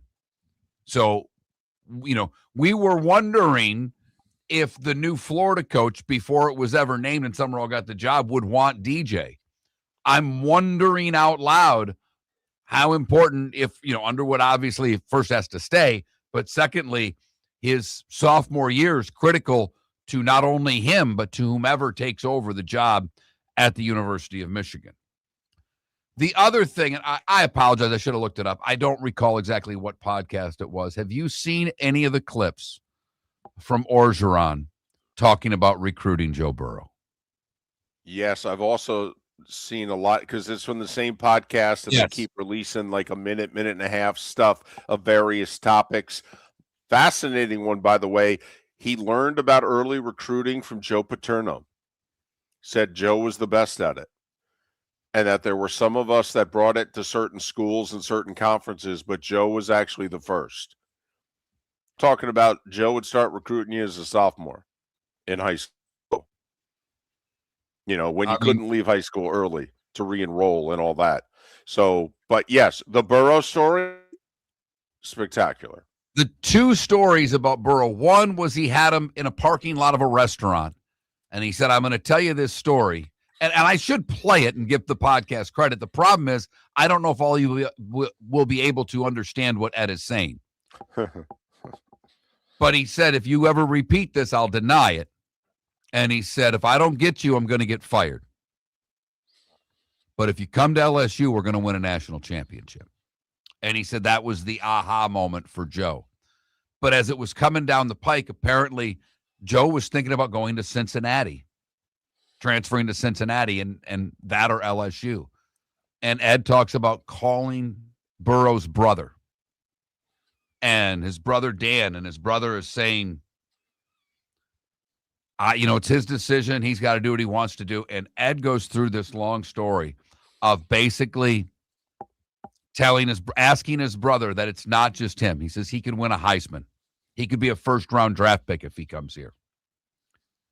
And then tells the brother to reach down his pants and make sure he's still got a set. And to call his brother and tell him to go to LSU. And Ed's great. I mean, he's fantastic. He is funny. I don't know if there are three coaches I'd rather sit and have a few beers with than Coach O. I mean, I could listen to that man tell stories for days.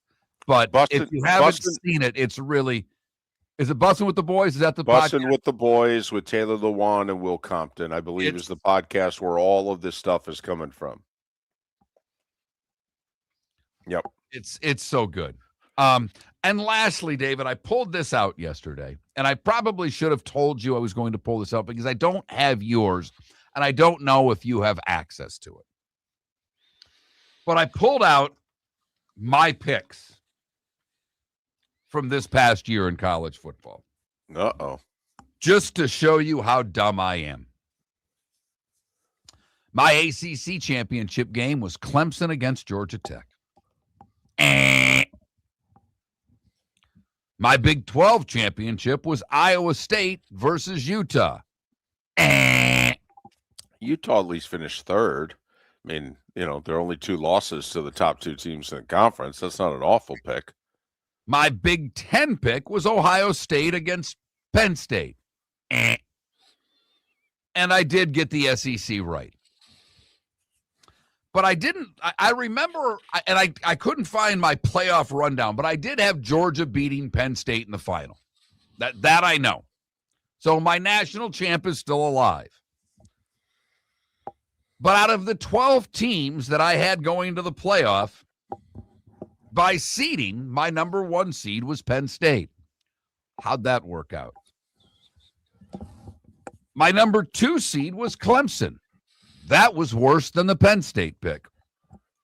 At 3, I had Georgia. Holy crap, Miller got one right. Bama was 4. Well, they ended up making the tournament. Ohio State 5. Obviously, they're a playoff team as well. Texas 6. Close, no cigar. Oregon 7. Notre Dame 8. Even closer, still no cigar. Oklahoma 9. Iowa State 10. Georgia Tech 11. And I got lucky because I did say Tulane would make the tournament. So 6 of 12, David. I batted 500. I think that's pretty good with the season that we just had. Hell, you named Oklahoma. Very few people thought Oklahoma was going to, because you figure you got to go at least 10-2 with Oklahoma's schedule and the way the last couple of years had gone. I mean, I give you credit for that. That was good. I think I had Clemson, Miami as the ACC title game. I think I had Washington as a sleeper playoff team to get the 4th spot from the Big Ten. Yeah, I got a lot wrong. I was all over Penn State. Yeah, you had Texas and Ohio State missing the tournament, right? Well, I definitely had Texas missing the tournament because I said they'd lose the opener. But I thought it was possible that both teams in that game with their schedules. That's why it was so ironic 2 months later, everybody was saying Ohio State didn't play anybody. It's like, it's not what the season looked like on paper in late August. Trust me. Season kind of fell apart for Ohio State, or the schedule did. So, and you throw just in a little review. We've got to hold ourselves accountable on this show. I have my NFL picks too. My NFC's not looking half bad. AFC, well, that's a different story. That's a different story. But I don't think any of us saw the Patriots doing what they're doing this year. I don't know many Patriot fans that thought the Patriots were going to do what they were going to do. I knew some Patriot fans that thought they were going to be better, and the schedule favored them. But I don't recall any Patriot fans telling me they were going to win the division and possibly be a 1 seed. So I think that one caught us all by surprise. But that's a little college football review for you, holding myself accountable. 6 out of 12 for the playoff. Yippee. But if I were 500 and picked games on Friday, I'd be ecstatic right now. Bergeron appearance on the Bussin' with the Boys podcast. He started talking some recruiting stories from over the years. Did you hear him talk about the Adrian Peterson recruiting story? Yes. When he was at USC and he was trying to keep Peterson away from Oklahoma, and he actually looked into Peterson's dad was in jail, and Orgeron tried to get Peterson's dad moved to a correctional facility in Southern California. Right, because the jail he was in, he could watch Oklahoma games, and that was part of the reason AP was going to go there. And so he wanted to get him transferred so at least while in jail he could watch his kid. Golly. That's like hearing the old stories from 40 years about Marcus Dupree and all of us seeing what car he was driving week to week. And so the people knew which school he was leaning to because they could figure out by the car he was in, who was in the lead in recruiting. Oh. I mean, that's like 50 Cent going on ABC for that interview. And apparently he did it because he did the whole P. Diddy documentary, which is unbelievable, by the way. But apparently he went on ABC specifically because he knew Diddy would be able to watch ABC in prison. Oh. I mean, that's cold. That is. I mean, that's cold right there, man. I loved Orgeron admitting that, back in the day, and by back in the day, I think he meant like 7 to 10 years ago. Back in the day, you had to, bring your cash through the back door, and now it's beautiful. You can just bring your cash through the front. It's spectacular. Yep. It's true, man. We all know it. Oh, We knew hey, it then. listen. It there just was- meant more then. Now everybody can do it. Right. It's I mean, now we're doing it so much that Utah's gone private equity to get $500 million. Please. Vanderbilt had a case to make the playoff this year. All right. Indiana's the number 1 team in the country in football. It's the greatest I think it's great. turnaround. I find me a bigger turnaround than IU football. Because even, was it Leicester City in the Premier League that went from nothing to winning the Premier League? It's one of the great stories in sports this century. It truly is. But they've already fallen off. They're kind of back to what they were. Well, but also it was gradual. Leicester City had to keep rising the ranks and what have you. He showed up and boom. Right. And then after boom, he got better. Better. Because that team we saw them in the playoff. They couldn't play with the big boys a year ago. And they got the money. I mean, they got the money. It was so good that they're able to spend money on the football program, a basketball school. They realize its importance. It's the greatest coaching hire of this century. I don't think it's arguable. I get Kirby went to Georgia, and Georgia did things they hadn't done since 1980. Indiana's doing things they've never done before. It's the worst program in the history of college football that's now the number 1 team in the nation. Staggering. And they didn't do it by buying all the top prospects. They actually did it by shopping at the discount stores to make it even more remarkable. See how they do in the playoffs coming up. They're going to have a long wait. And a Long tough wait. draw.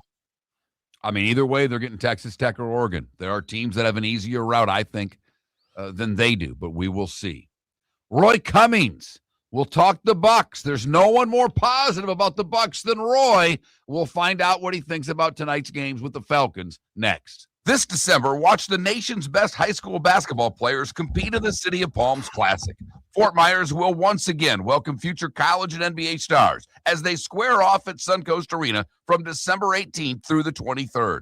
Come see Southwest Florida's own Bishop Verreau versus Barron Collier on Sunday night, December 21st. For tournament information, please visit cityofpalmsclassic.com. Lee County, building a better community through business, sports, and tourism. Your roof is your home's first line of defense. At Pelican Roofing of Florida, Ronnie John and their team bring years of experience to protect what matters most, your family and your business. From residential repairs to large-scale commercial roofing, we deliver honest work, fair pricing, and quality you can trust. An upgrade on your roof can lower your insurance costs. Don't wait for disaster. Call the experts at Pelican Roofing today. 1-866-9-PELICAN. That's 1-866-9-PELICAN. Online at pelicanroofingcompany.com. CCC 1332512. Let's talk the big differences between Floor Meisters and the big box store that sells flooring. Floor Meisters is family owned. They do flooring, not doors, nuts and bolts, or weed killer. They specialize in it. They know it. Floor Meisters backs their installer, so if there's ever an issue, good chance the boss, TJ, will come out and make it right. Floor Meisters prices beat the box stores every day of the week. When you think flooring, think Floor Meisters in Naples. Floormeisters.com. Real people, real prices, real quality selection. The Floor Meisters, just keeping it real. Football season is back, and celebrate your game day with Jimmy the Beef Guy. We're talking tender, juicy Chicago beef sandwiches. Whether your party's for 10, 100, or 200, bring game day to your house with Jimmy the Beef Guy. The catering packages come with the beef, the gravy, the peppers, the bread, everything you need. 2 convenient locations, Fort Myers and Bonita Springs. Skip the ordinary and bring the beef. Jimmy the Beef Guy, Chicago flavor, Southwest Florida style. Call today or visit jimmythebeefguy.com. Tell him Miller and Moulton sent Mark Miller for Sleep Treatment Direct. They are helping me with sleep apnea. And by helping me, I mean curing me. No more CPAP machine. No more snoring. No more tossing. No more waking up exhausted. Their expert team got me the right treatment, fast and hassle-free. If you want to feel energized and get rid of your snoring, call Sleep Treatment Direct today. 444-1741. That's 239-444-1741. Sleep Treatment Direct. Sleep safe and sound. There's something magical about the holidays, and at the Diamond District, it's the season we look forward to all year long. The lights, the laughter, the feeling of giving. That moment someone opens a gift that truly sparkles. When you walk through our doors, our team is ready to welcome you with warmth and expert guidance. No pressure, just people who love helping you create unforgettable moments. Stunning diamond jewelry to wrap up the wonder of the season. The Diamond District, se habla español. At the Diamond District. This is Miller and Moulton.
Mark, Roy says he didn't get a link.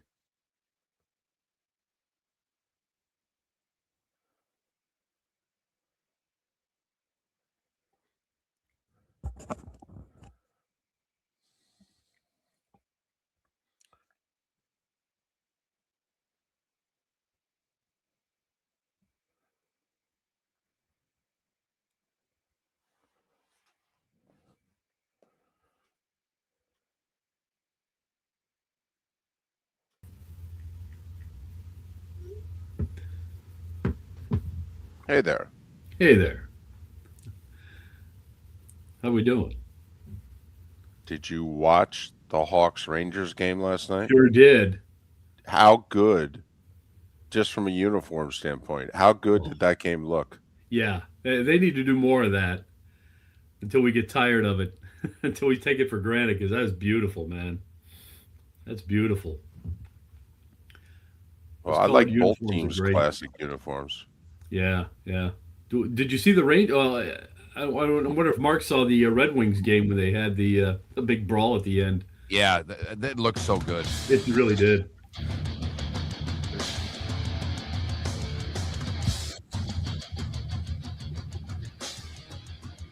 You're listening to Miller and Moulton, coming at you from the Floor Meister Studios. Floor Meisters, keeping it real. And now, here's Mark Miller and David Moulton. Halfway home, at least in Jacksonville, Tampa, St. Pete, and Fort Myers, Naples. Final hour of the show. Live Oak Lake City, surrounding areas. Port Charlotte, Venice, surrounding areas. Miller and Moulton. MillerandMoulton.com. Miller_Moulton on X. Joining us now, as he always does at this day and time, on the American Paint Supplies Hotline, your one-stop shop for all your coating needs. Roy Cummings covers the Bucs, Bay News 9, and Miller and Moulton. Follow him on X. R. Cummings, FHCN, R. Cummings, FHCN. Okay, Mr. Glass Half Full, after a home loss to the Saints, has it caused even you to reevaluate players, coaches, the team as a whole? Yes, it has. Yeah. It is hard to look at the glass half full at this point. The only thing right now I think this team has going for it is that it was successful early on. It's done it. It's been there. It's succeeded. This team, with injuries, without Chris Godwin, without Mike Evans, without Tristan Wirfs, it has succeeded and played at a very, very high level. But obviously something is missing, and I don't know if they can get it back. You know, confidence and that kind of thing, it runs in waves. You know, it comes and it ebbs and flows. And right now, I think they're just trying to concoct some kind of confidence to make themselves feel better about themselves when nothing around them, you know, nothing that they're doing is really working. You know, the offense, which is my least concern, really.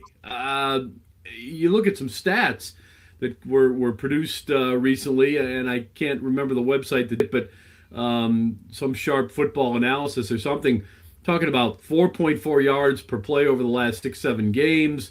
Offensively, 31st in the league. 16% of their plays gain 10 yards or more, like last in the league. Those kind of stats offensively just tell you that obviously there's a problem there. And you know what, guys? It's like this. I think there's a bit of a crisis around the NFL. And I think the crisis is with protecting quarterbacks around the league. I mean, you look at the Chiefs. They can't protect Patrick Mahomes, and that's why they can't win. So, and I think the same thing is happening to the Bucs. They really can't protect Baker Mayfield to the point where he can really do what he does, and that's a big problem. But the bigger problem, clearly, is the defense. I've said it all along. You can throw against these guys, and you can. And now you can run against these guys at times. They give up a lot of chunk yards, a lot of big plays. And they don't seem to have an answer for it, guys. But Roy, I mean, New Orleans threw for 144 yards. I know. I mean, you can talk about all the other games, and you're exactly right. But they didn't have much offense, and Godwin was back and back, and yet they throw for $150. Abuka's dropping balls. Godwin drops a fourth down pass that, you know, maybe changes the game. I'm worried about the offense too. Was this simply a division game? The Saints know how to defend the Bucs. They've done it pretty well for a long time. Or should we be as worried about the offense as we are the defense? No, I think, as I said, the stats that Sharp Analysis came up with, and if I'm saying it wrong, I apologize to the source, but it tells us something. And again, what it tells us, yeah, they threw for $150. Yeah, why was that? Well, because they couldn't protect the quarterback very well, couldn't block, you know, couldn't really, and they dropped passes. Look, it's detailed stuff, and that's what makes you say, okay, this is all fixable. Fix it. You know, we were really talking about Ibuka as a Rookie of the Year candidate back when we were talking about Baker Mayfield as an MVP candidate. can't talk about that anymore. He's dropped too many passes. He's cut off too many routes. Maybe, and look, I don't know that he's this tight, but maybe he started to believe, okay, I'm there, and took the edge off his preparation. I don't know, but the whole team seems to be in this funk where they're just not on the details, and those details matter. When one of the best things you feel about coming out of a game is the undrafted free agent left tackle that actually played fairly well for you, without a whole lot of help on the left side, that tells you something. And he played well, but the line as a whole did not. The quarterback as a whole did not. The running effective, but not great. And at the end of the day, you can't give up a loss to a team like the Saints at home, no matter the conditions. When you're in a dogfight the way they are right now to win the division and stay in the playoff race. Well, and not only that, it's the type of game that they hadn't lost in at least 3 years, and they went from 5-1 and 6-2, and now they're 7-6. Todd Bowles, this happened quickly with Gruden. Remember, they made the playoffs the one year. The next year, they're 9-3. They're battling for the 1 seed. They lose 4 in a row, miss the playoffs. He's fired 3 weeks later. I'm just wondering, Todd Bowles losing 4 out of 5. He has finished the last few seasons very strong. I think it's another reason why this loss was so shocking, Roy. Yeah. Is Bowles' future on the line in the final 4 games? Well, I think it is. And the reason I say that is because the one thing that he controls above everything else is the defense. And no matter the personnel, it's just not that good. It's just not. As I said, you can throw on them. Now you can run on them. They take the ball away occasionally, but they should. There's a lot of talent out there, but that's just it. There's a lot of talent out there. There really is. In the back 7, there's plenty of talent. Or back 8 in this scheme, however you want to refer to it. The thing about Gruden was, don't forget, he was trying to play general manager as well, along with Bruce Allen. It was kind of a package deal, and it clearly wasn't working. They were tearing apart a team that, they were letting pieces go that they needed to hold on to in a lot of ways. Pieces that still had plenty left in them. Todd Bowles is not doing that. He's got a good general manager. I still believe in Jason Light a great deal. But Todd Bowles is not showing me much, again, with the defense. And again, as I said, where the Bucs are right now, they were carried by their offense. And if the offense can't carry them the rest of the way, they're going to miss the playoffs, or they're going to be one and done. And that's going to be on the defense. So what really for Todd Bowles, in my opinion, to hold on to his job is they have to change the defense. It has to get better. It somehow has to get better. They have to start executing, and if they can't, Todd Bowles may be on the hot seat. Well, no London tonight for Atlanta, but they do have a premier running back, and a running back that can catch the ball out of the backfield. And we've seen Kirk Cousins pick the Bucs apart, but the offensive numbers for Atlanta are pedestrian at best, bad at worst. This is a Thursday night home game. This is there really were no excuses to lose to the Saints. But I think, to David's point, to what you said, Roy, they don't win tonight. I mean, then all bets are off for a lot of people on that team, because this is one, honestly, you should be able to put the pads on and get the horse to the barn. Absolutely. Just as they should have done last week. Going into that game, you look at the Saints and said, okay, there's nothing. What scares you? Nothing. Maybe the edge rushers. That's it. Protect them, and you should be good to go. Throwing out the helmets and gone out and played your standard game and won. Couldn't do it. You can't let that happen tonight. If it happens tonight, I don't think we see Todd Bowles fired during the season. It's just not the Glazers' way. But at the end of the day, it just puts so much more heat on this team. And Carolina's coming, guys. Not just on the schedule, but that's a team on the rise. And the Bucs look like they're a team maybe starting to fall. I think they've plateaued, obviously, but if they lose tonight, then it's clearly a downward spiral for this team. And again, that's something else you have to take into consideration. Two really good football teams could make the playoffs out of nowhere, unexpectedly, with coaches who were offensive coordinators for the Buccaneers. That says a lot. The fact that they're on their third coordinator says a lot. It's one of the prices you pay for success in this league, but the good teams find a way to overcome those things and continue to move forward. And again, we saw it early on. It's there. It's doable. But something's missing, and I think it's just attention to detail in a lot of areas. You know, I didn't realize just how big tonight's game was until you two framed it this way. Because think about it. This is the finale of a 3-game homestand. Arizona, New Orleans, and Atlanta. You can't go 1-2 on this 3-game homestand. I mean, I don't want to say we gave them a pass, but, you know, they played 3 really good teams in a row. They were underdogs in all 3 games. Okay, they lost them. But they were supposed to come home, sweep this homestand, and basically the only way Carolina was going to have a shot was to sweep the Bucs.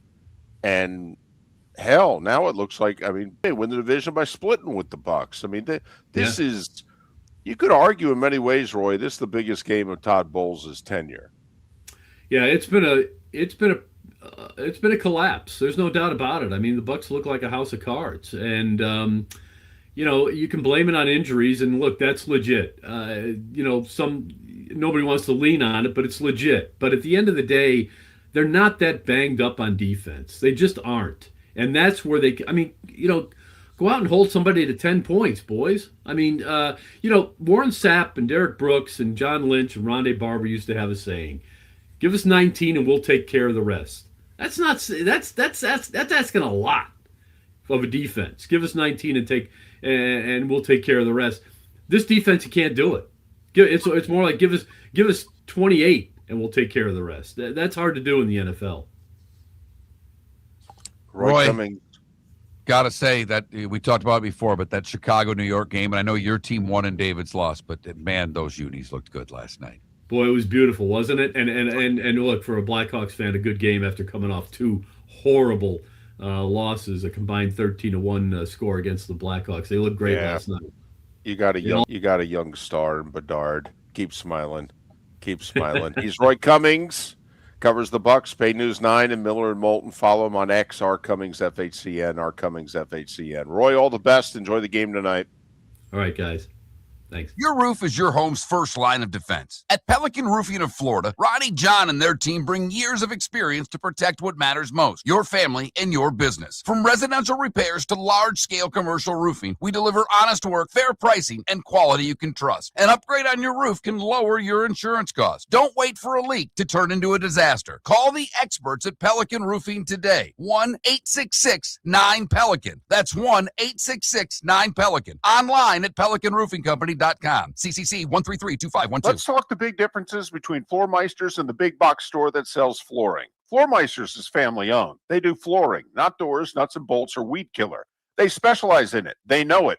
Floor Meisters backs their installer. So if there's ever an issue, boss, TJ, will come out and make it right. Floor Meisters prices beat the box stores every day of the week. When you think flooring, think Floor Meisters in Naples. FloorMeisters.com. People, real prices, real quality selection. The Floor Meisters, just keeping it real. American Paint Supplies, for nearly 30 years, is your one-stop shop for all your coating needs. If you are a designer, a contractor, a professional painter, or a warrior, American Paint Supplies is the place where experts go to get expert solutions. At 6100 Shirley Street in Naples off of Pine Ridge, American Paint Supplies delivers the best solutions with the best products with the best support. Meet Gene and his team today at American Paint Supplies. Call 239-566-2700. That's 566-2700 or online at AmericanPaintSupplies.net. This December, watch the nation's best high school basketball players compete in the City of Palms Classic.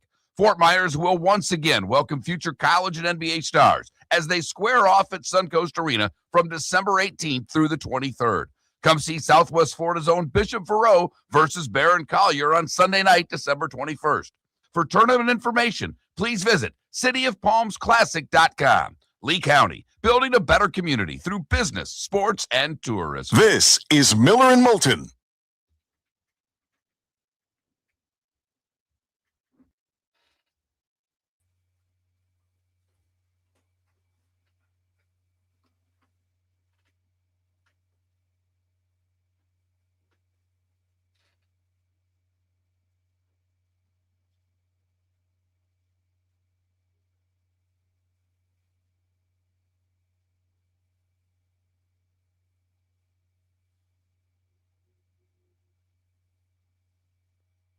Ryan, we definitely think there's some there with the DeBoer.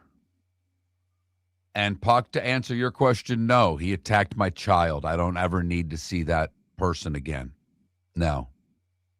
He's right up there with the Michigan opinion.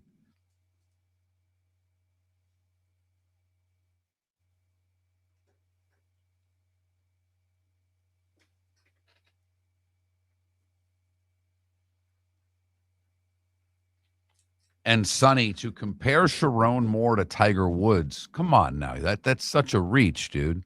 Tiger's, if not the best, the second best person ever in their sport.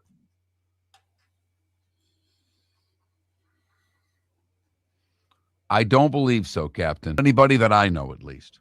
That was a thing across the hall, and I think there may be, they're not even around here anymore.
No, Captain. No, nobody calls me that. That's No one really, but two people ever did. right.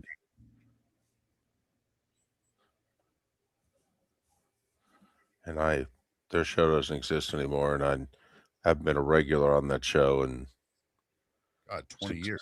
16, 18 years. So the Giants are not taking Mendoza. First off, the Giants are going to win this week, which is totally going to screw up their draft. But ended up with the first pick. My guess is they trade it. So my mom's up in Michigan, David. You'll love this. She was supposed to fly back last night.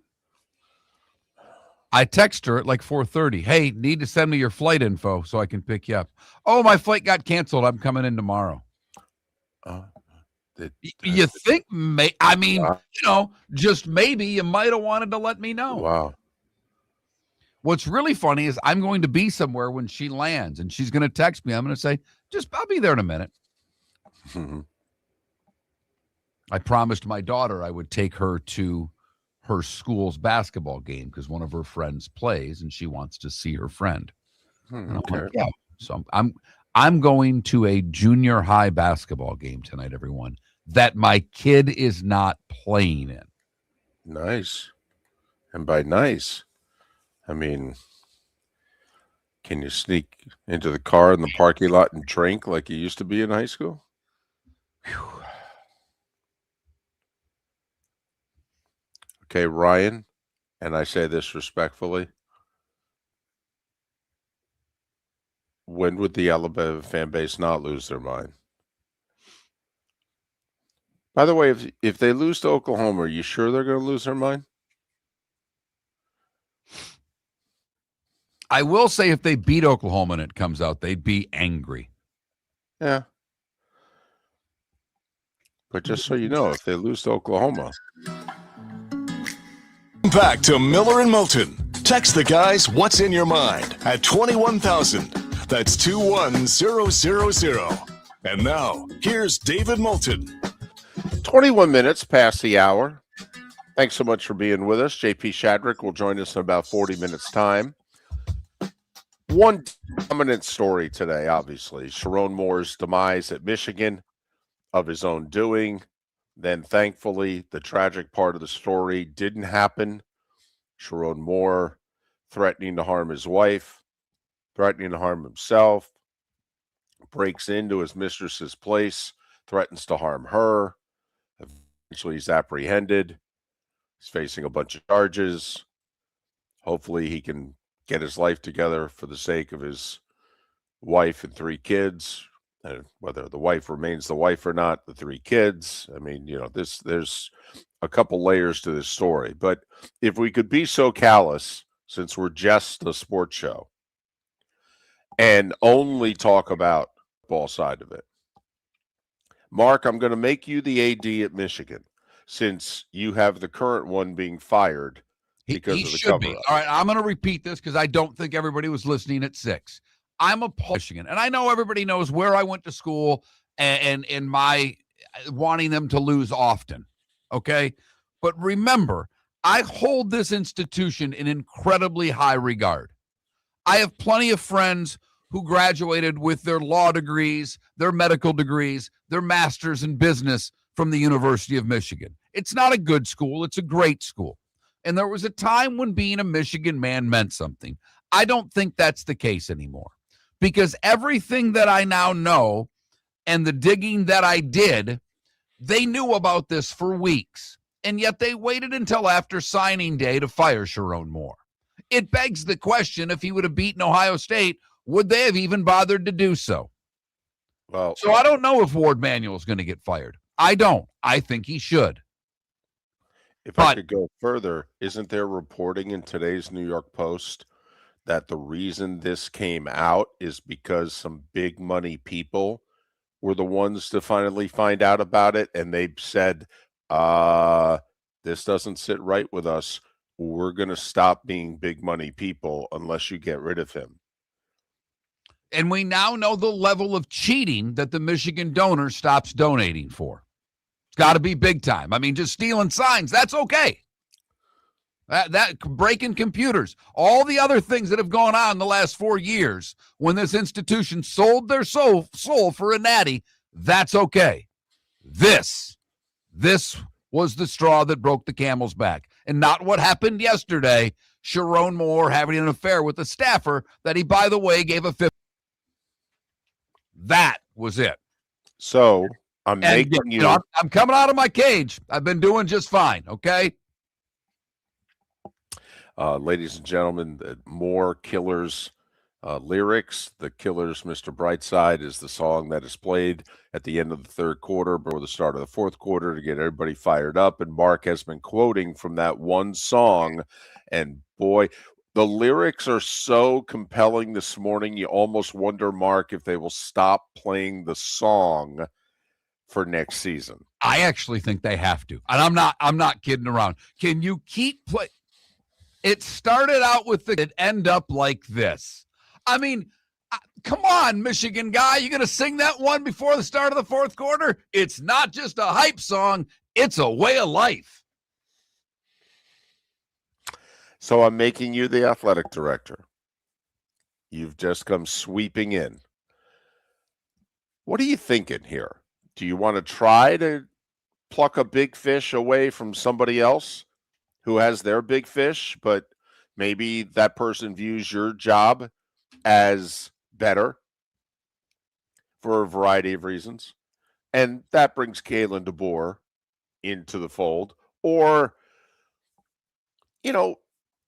this 25 years ago, but the Ohio State job, the Ohio State football job, came down to Jim Tressel of Youngstown State and Glenn Mason of Minnesota. And you and I actually hold Glenn Mason in some regard. We thought he did a hell of a job with the Gophers. Right.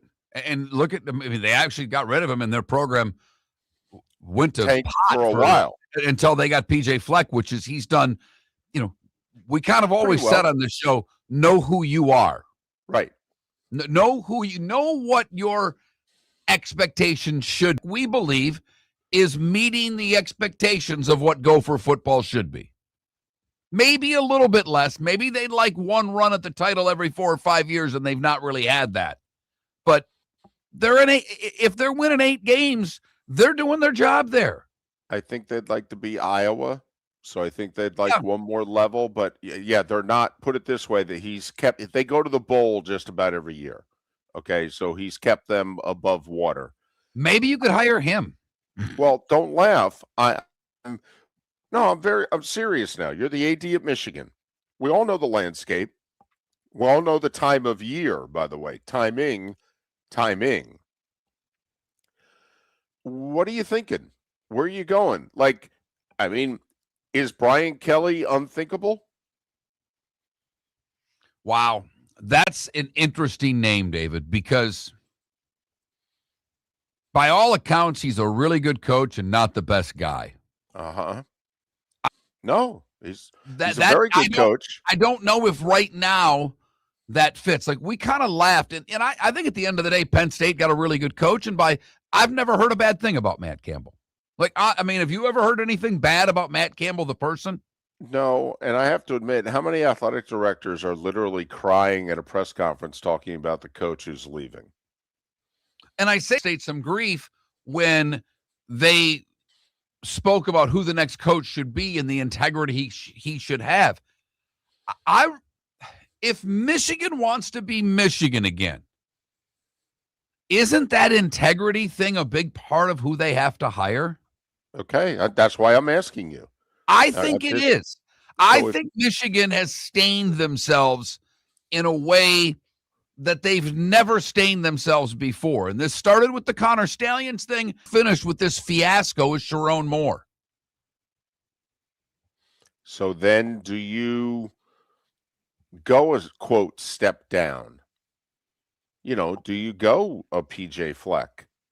Do you just pick a guy who you think's a good, solid coach who does things the, quote, right way? Now, granted, our job is bigger. It's better. Hope, he takes what he does at the lesser place and can do it here. But I'm just wondering, if you're Michigan, what are you thinking? I mean, the phone's going to ring off the hook. It's the Michigan job. A lot of people are going to want it. Yeah, at worst, it's a top 10 job. At worst. Financially, there are very few schools that can compete with the University of Michigan. The history, the big house, all those things. But I mean, are you going to shoot very top level? Yeah, I think Michigan will. Okay, and I would probably retreat in the other direction. I think I would. Because first off, I mean, who is the top level? I mean, DeBoer is the name that you and I have both heard. It's the name that's out there. And this is the second time now that DeBoer's been linked to a big-time job. And we believe that there has to be some there. We believe that the agent is out searching, that for whatever reason they get to fit. Now, he wouldn't go looking for the job. That's what his agent's job is. But you don't hear an Alabama coach's name being associated with the job that quickly after it was already associated with the Penn State job. So I think they're big game hunting. I think they've been big game hunting for a few weeks now, David. Okay. And the fact, again, that they waited until after signing day to do this, to me, is gross. I know these kids can get out of it, but not everybody has scholarships left now. So you kind of put the kid in a bind. But they made sure they got that signing class done before they fired their head coach. Okay. Don't tell me it was just the coach. Don't ever believe that this is just about Sharon Moore. Bigger than that at Michigan. They all knew, and they all need to be held accountable. Think we only fix windows? Think again. Your local Glass Doctor Home and Business does so much more to upgrade your home. We custom build stunning shower and bath enclosures, install sleek glass doors and windows, and can bring fresh life to foggy or cracked panes. Need a glass tabletop or a statement mirror? Yep, we do that too. If it's glass and it's in your home, we're the team to call. Call the Glass Doctor, we fix your pains. Oh yeah! Mark Miller for Sleep Treatment Direct. They are helping me with sleep apnea. And by helping me, I mean curing me. No more CPAP machine. No more snoring. No more tossing. No more waking up exhausted. Their expert team got me the right treatment, fast and hassle-free. If you feel energized and get rid of your snoring, call Sleep Treatment Direct today. 1741. That's 239-444-1741. Sleep Treatment Direct. Sleep safe and sound. Let's talk the big difference. Floormeisters and the big box store that sells flooring. Floormeisters is family owned. They do flooring, not doors, nuts and bolts, or weed killer. They specialize in it. They know it. Floormeisters backs their installer. So if there's ever an issue, good chance the boss, TJ, will come out and make it right. Floormeisters prices beat the box stores every day of the week. When you think flooring, think Floormeisters in Naples. Floormeisters.com. Real people, real prices, real quality selection. The Floormeisters, just keeping it real. American Paint Supplies, for nearly 30 years, is your one-stop shop for all your coating needs. If you are a designer, a contractor, a professional painter, or a weekend warrior, American Paint Supplies is the place where experts go to get expert solutions. At 6100 Shirley Street in Naples off of Pine Ridge, American Paint Supplies delivers the best solutions with the best products with the best support. Meet Gene and his team today at American Paint Supplies. Call 239-566-2700. That's 566-2700 or online at AmericanPaintSupplies.net. This is Miller and Moulton.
Sonny,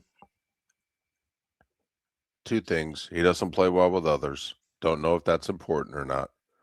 But believe it or not, Michigan does not have a fondness for Notre Dame. No, Brian Kelly did a better job at Notre Dame during that time that Michigan did at football, I don't know that they view Brian Kelly fondly.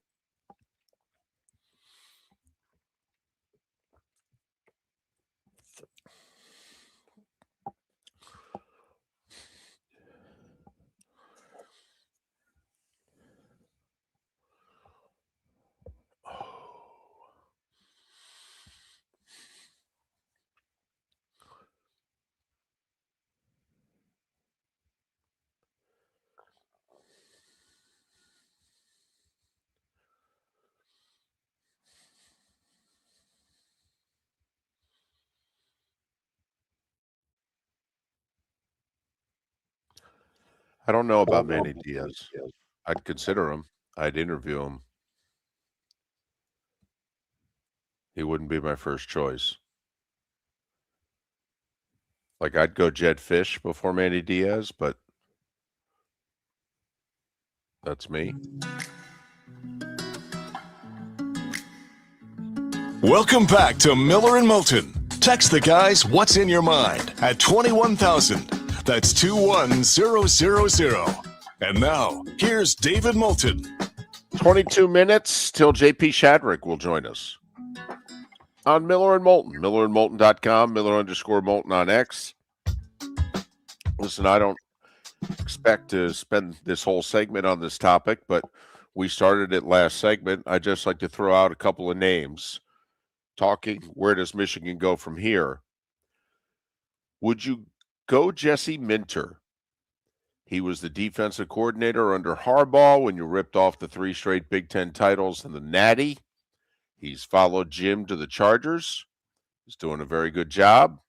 He won the Broyles Award, I think, a few years ago as top assistant coach in the country. Was given a 1-year show cause penalty, I believe, in the wake of everything that was done during the Harbaugh years. So just your gut feeling, Mark, if you're calling the shots, do you want to go back to the recent glory days, okay, warts and all, or do you just want to say, okay, we're moving on? Yeah, David, I can't. I think I've been pretty clear for the past 2.5 hours here that the tarnish at the University of Michigan started in the Harbaugh era with the Connor Stallions and a lot of, Michigan never got in trouble before Harbaugh was the coach. Never. That has to stop. I don't think people really understand how important that is to Michigan people. Well, but on the same, we obviously saw how important winning is to Michigan for what they were willing to tolerate. As you have pointed out and others, they tolerated stuff they never would have put up with in the 60 years previous. But Harbaugh was one of theirs. So I just don't think the Harbaugh tree now works. Okay. I don't. Fair enough. It's why I asked. I'm very curious. I'm seeing like Lincoln Riley being named. I don't think that's the right fit. I actually think Lincoln's all in at USC. I do too. You don't bring in the number 1 recruiting class in the country if you're not all in my opinion. So I think he's all in there. But now that letter of intent means nothing. If a coach leaves, he could take a lot of that recruiting class right with him. That is that is the ugly part. And I think it's the right thing to do, but it's the ugly part of college athletics that we don't really like to talk about, because in the past, if you fired a coach after signing day, these guys were obligated to the institution, not the coach. I think it was 2 years ago that they finally made that change. Right. I think you get 30 days from a coach. So let's see how many Michigan players leave. And if Michigan hires a current coach, how many of those players would then leave that school to come with said coach? Just curious. I'm just going to throw this out there. I just have a feeling. I have no information. I don't. I just have a feeling that between Mike Tomlin and John Harbaugh, one of them is not coaching the Steelers or Ravens next year. One of them's going to miss the playoffs in all likelihood at the expense of the other, and I just think they're the two longest tenured coaches in the NFL at their respective places. And they're in Harbaugh's case, remember, he's the older brother. He's approaching his mid-60s. I'm just wondering, just throwing that out there. Do they end up just walking away, going to a different NFL job, or can you convince them to maybe go to the college ranks? Like, I don't think Tomlin's a college guy. Everybody thinks he'd be great for college. I don't think he's a college guy. I could see John Harbaugh at this stage of the game being talked into the Michigan job. Now, the problem is they got to wait a while. NFL regular season still got 4 more games. That's a long time. And with now the transfer portal being what it is, I don't think either of those guys are going to. First off, if Tomlin gets fired, he's going to have a job in 14 seconds in the NFL. Yes. I mean, Harbaugh maybe too. Yeah. And with good reason. Pretty damn good resume. Yep. But I think, you threw out PJ Fleck. I think that's interesting.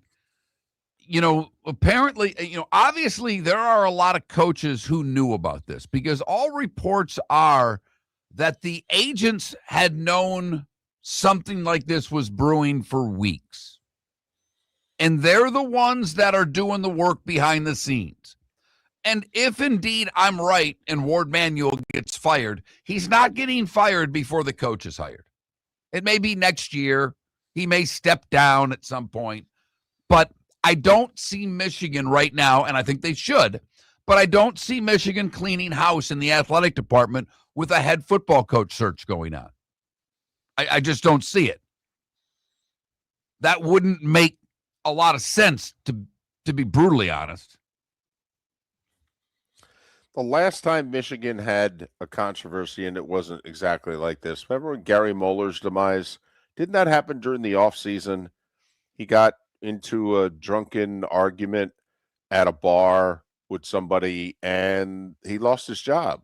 And it was late in the deal. It's the offseason, and they promoted this Lloyd Carr guy from within. But the days of the internal promotions at big time schools seem like they've kind of passed by. Well, it's true. You had a lot less coaching movement then, and you had guys who were assistants at certain places for 10, 15 years, right? But that's why I'm wondering, is there somebody on staff who they think is, their Lloyd Carr? Not that he's going to win a natty and nearly win another and what have you, but just that, hey, this guy's good. He's competent. He knows the way around here.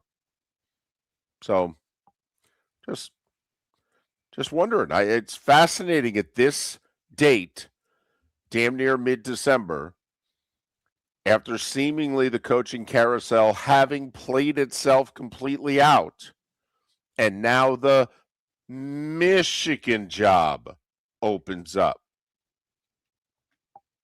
Wow. Yeah, I if this would have happened a week and a half ago, would the guy that's in East Lansing be the next guy in Ann Arbor? Exactly. I mean, come on, if you're Pat Fitzgerald in Michigan State and Michigan was open, what job are you taking? You're going to Ann Arbor. Yeah. Who wouldn't? He'd accept the same terms that he accepted at Michigan State and Ann Arbor, too, if they wanted to, lowball him, so to speak. He'd be like, that's fine. So I mean, I think Michigan's the second best job in the Big Ten. I do. I think Ohio State's the best job in the country, period, end of sentence. But Michigan's the next best job in the Big Ten. Yeah, I know USC's there. I get it. I know Oregon's there. I get it. I still think Michigan's the second best job. It's not, there's not a canyon between Michigan and Oregon and Michigan and USC, but I think the job's better. And it's fair to say we both view it as a top 10 job. Absolutely. 100%. So how cognizant will Michigan be to restoring a reputation that is now severely damaged with this hire? How important is that? Because to me, I think that's very important. But I have different views of this school than a lot of other people do. I know what Michigan people think of Michigan and the regard that they hold their alma mater to. And I mean, you're already seeing the Michigan people making excuses right off the hop. So how important is it to restore the reputation, or is the spin going to be this is just Sharon Moore? This isn't a Michigan problem. This was a Sharon Moore problem. That's what a lot of Michigan people are trying to portray this as right now. I don't believe that to be the case.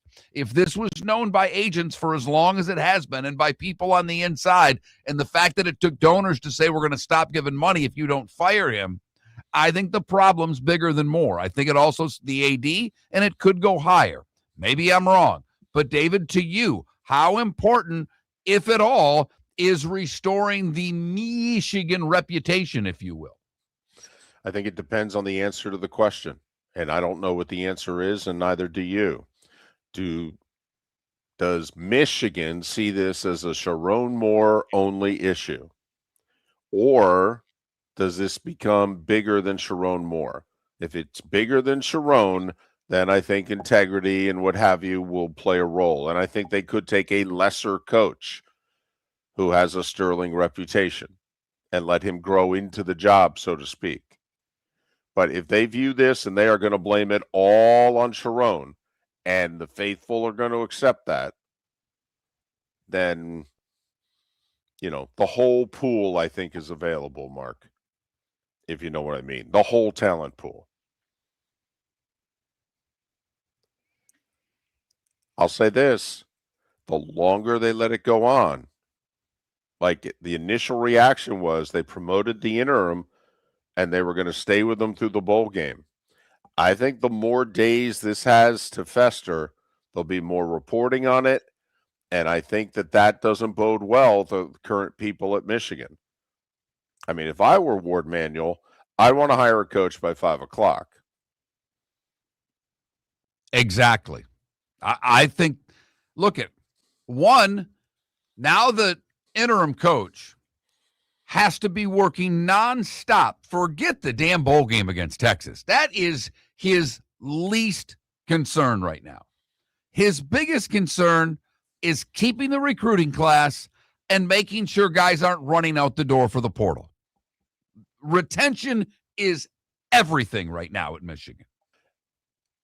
If you think Michigan's going to act quickly, and if you, Mark, are inclined to act quickly, don't you think that takes all the coaches that are coaching playoff teams out of the equation? Yes.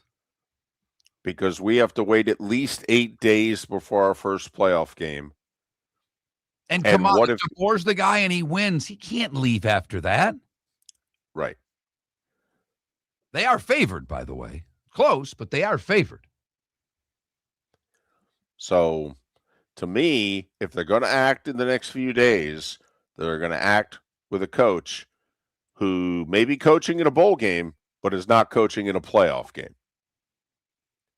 If this lingers, then I think DeBoer's in play. Miller and Moulton. Getting a lot of people suggesting a lot of names in the Twitch and YouTube chat rooms on our Pelican Roofing of Florida text line. Someone asked the question. I'll ask you because I think it checks off some boxes, and I know he said he's staying, but Dan Mullen, he has integrity, right? There aren't a lot of things out there about Dan Mullen being a bad person. No. He does things the right way. Now, he's not a great recruiter, right? But does that matter in today's world when you're just buying players? I thought it was a good text. Would he be a good fit at Michigan? I think he checks a lot of boxes. I don't think he checks the recruiting box. It's funny. Dan's got a little edge to him. Dan's got a cockiness and an attitude about him. He really does. I do think it's the right part of the country. Dan's got ties, I think, to Western PA and Ohio. And I mean, come on, you're at UNLV. You wouldn't be attracted by the Michigan job? I think Right. you'd jump. But I mean, Bo had an edge and an attitude about him. Right. Jim Harbaugh had an edge and an I attitude. know. Edge and an attitude don't bother the Michigan guy at all, by the way. They don't want Lane Spurrier attitude. But a notch below, I don't think that bothers them one iota. I don't. I think that's a good call. Hell, he won at Mississippi State. Tell me you can't win at Michigan? Right. He won 3 of his 4 years at Florida. You don't think he could win at Michigan? I kind of like the name. I mean, I don't like it more necessarily than Brett Key at Georgia Tech, than Dillingham at Arizona State. Could I pry one of those guys away from their alma mater? Well, I'm offering a top 10 job in the country. And that's what I think it takes to pry somebody away from their alma mater. Now, someone in our chat room mentioned the Navy coach. Well, you want integrity. You want a guy that's going to do it the right way. I think it's a little big to jump from Navy to Michigan, but you certainly couldn't argue with the character of the man you're hiring. Tell you what, though, he has taken Navy to a different level these last 2 years than where they were at. I agree. That's why when I read that, I'm like, that's intriguing to me. So we'll see how quickly Michigan acts in getting a new coach, and that will tell a lot of the story. JP Shadrick will tell the Jag story next. The Cape Coral Police Department is growing, and they want you to be a part of it. They're hiring new officers. Starting pay is between $74,000 and $90,000, depending on your experience. And with a $10,000 hiring bonus, you could be making $100,000. Enjoy paid holidays, off-duty details, plenty of OT opportunities. They're also hiring dispatchers and professional staff. So go to capecops.com. Capecops.com. Be brave, be best, be Cape. There's something magical about the holidays, and at the Diamond District, it's the season we look forward to all year long. The lights, the laughter, the feeling of giving. That moment someone opens a gift that truly sparkles. When you walk through our doors, our team is ready to welcome you with warmth and expert guidance. No pressure, just people who love helping you create unforgettable moments. Stunning diamond jewelry to wrap up the wonder of the season. The Diamond District, se habla español. At the Diamond District. Got a cracked window or foggy glass? Don't wait for the next storm to make it worse. Your local Glass Doctor Home and Business is just down the road and ready to help. From leaky frames to shattered panes, we've got the tools and the know-how to get your home or business storm ready. With flexible scheduling and our done right promise, you'll be in good hands. So before or after the weather hits, call your neighbors at Glass Doctor. Glass Doctor, Glass Doctor. Call the Glass Doctor. We fix your pains. Oh, yeah. Your roof is your home's first line of defense. At Pelican Roofing of Florida, Ronnie John and their team bring years of experience to protect what matters most, your family and your business. From residential repairs to large-scale commercial roofing, we deliver honest work, fair pricing, and quality you can trust. An upgrade on your roof can lower your insurance costs. Don't wait for a leak to turn into a disaster. Call the experts at Pelican Roofing today. 1-866-9-PELICAN. That's 1-866-9-PELICAN. Online at pelicanroofingcompany.com. CCC 1332512. There's something magical about the holidays, and at the Diamond District, it's the season we look forward to all year long. The lights, the laughter, the feeling of giving. That moment someone opens a gift that truly sparkles. When you walk through our doors, our team is ready to welcome you. No pressure, just people who love helping you create unforgettable moments. Stunning diamond jewelry to wrap up the wonder of the season. The Diamond District, se habla español. At the Diamond District. American Paint Supplies, for nearly 30 years, is your one-stop shop for all your coating needs. If you are a designer, a contractor, a professional painter, or a weekend warrior, American Paint Supplies is the place where experts go to get expert solutions. At 6100 Shirley Street in Naples off of Pine Ridge, American Paint Supplies delivers the best solutions with the best products with the best support. Meet Gene and his team today at American Paint Supplies. Call 239-566-2700. That's 566-2700 or online at AmericanPaintSupplies.net. This is Miller and Moulton.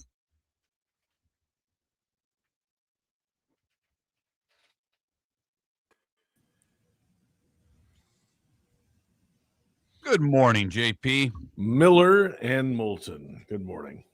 How are you? Morning, man. I'm well. How are you guys? You look good. Thanks, man. You look good. I mean, it's it's got a little Pearl Jam Nirvana look with the shirt there, but it's also Christmas colors. So it's got like a flannel Christmas you got going on there. Well, it's not that thick of fabric, but thanks, I guess. Yeah, it's a new shirt. I pulled it out of the bag this morning. Oh, wow. Why not? And yeah, what's going on? What do we got? Dave, are you up north? I am at my mom's in Jersey. Yes. Yeah. I recognize those curtains. The train is going on right behind me. That's all right. How's the weather? Cold. 30 degrees, windy.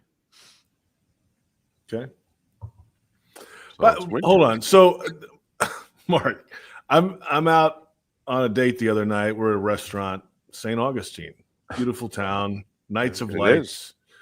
We're sitting down, and I happen to just kind of glance over towards the bar because the football game's on. I'm checking the score, and at that moment, I look up, and David Moulton is wearing some kind of costume in the broadcast booth with Troy Aikman and Joe Buck. I'm like, did I really just see what I don't even know what it was. Well, obviously you don't watch a lot of Monday Night Football, and I don't blame you. But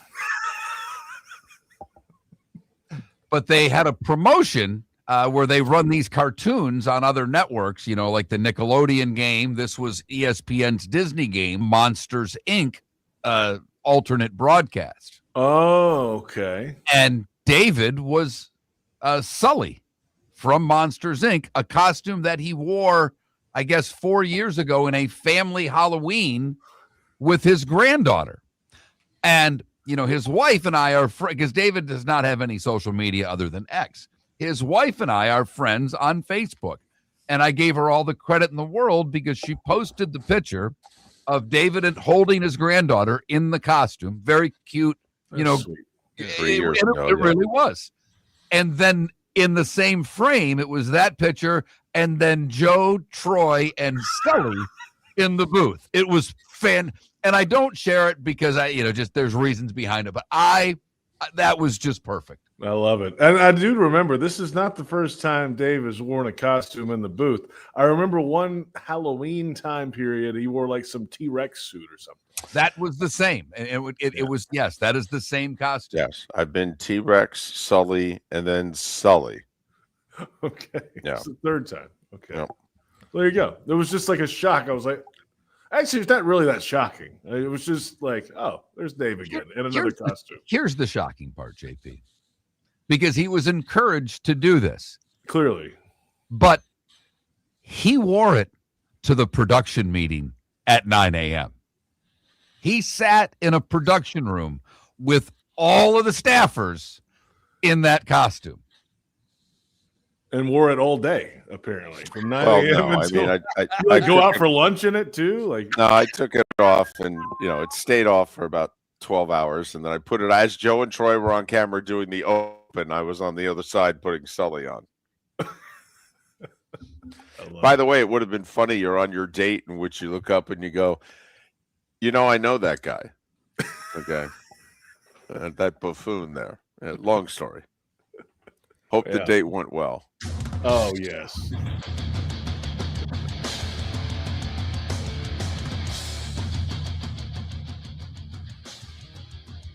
You're listening to Miller and Moulton, coming at you from the Floor Meister Studios. Floor Meisters, keeping it real. And now, here's Mark Miller and David Moulton. It is the Diamond District bonus hour. We begin it every Thursday with the gentleman that my mother refers to as simply the voice. He's JP Shadrick. Westwood One, college and pro football, Touchdown Radio Network, college football, Jags Radio Network. Follow him on X at JP Shadrick, SHADRICK. How are you? I'm doing well.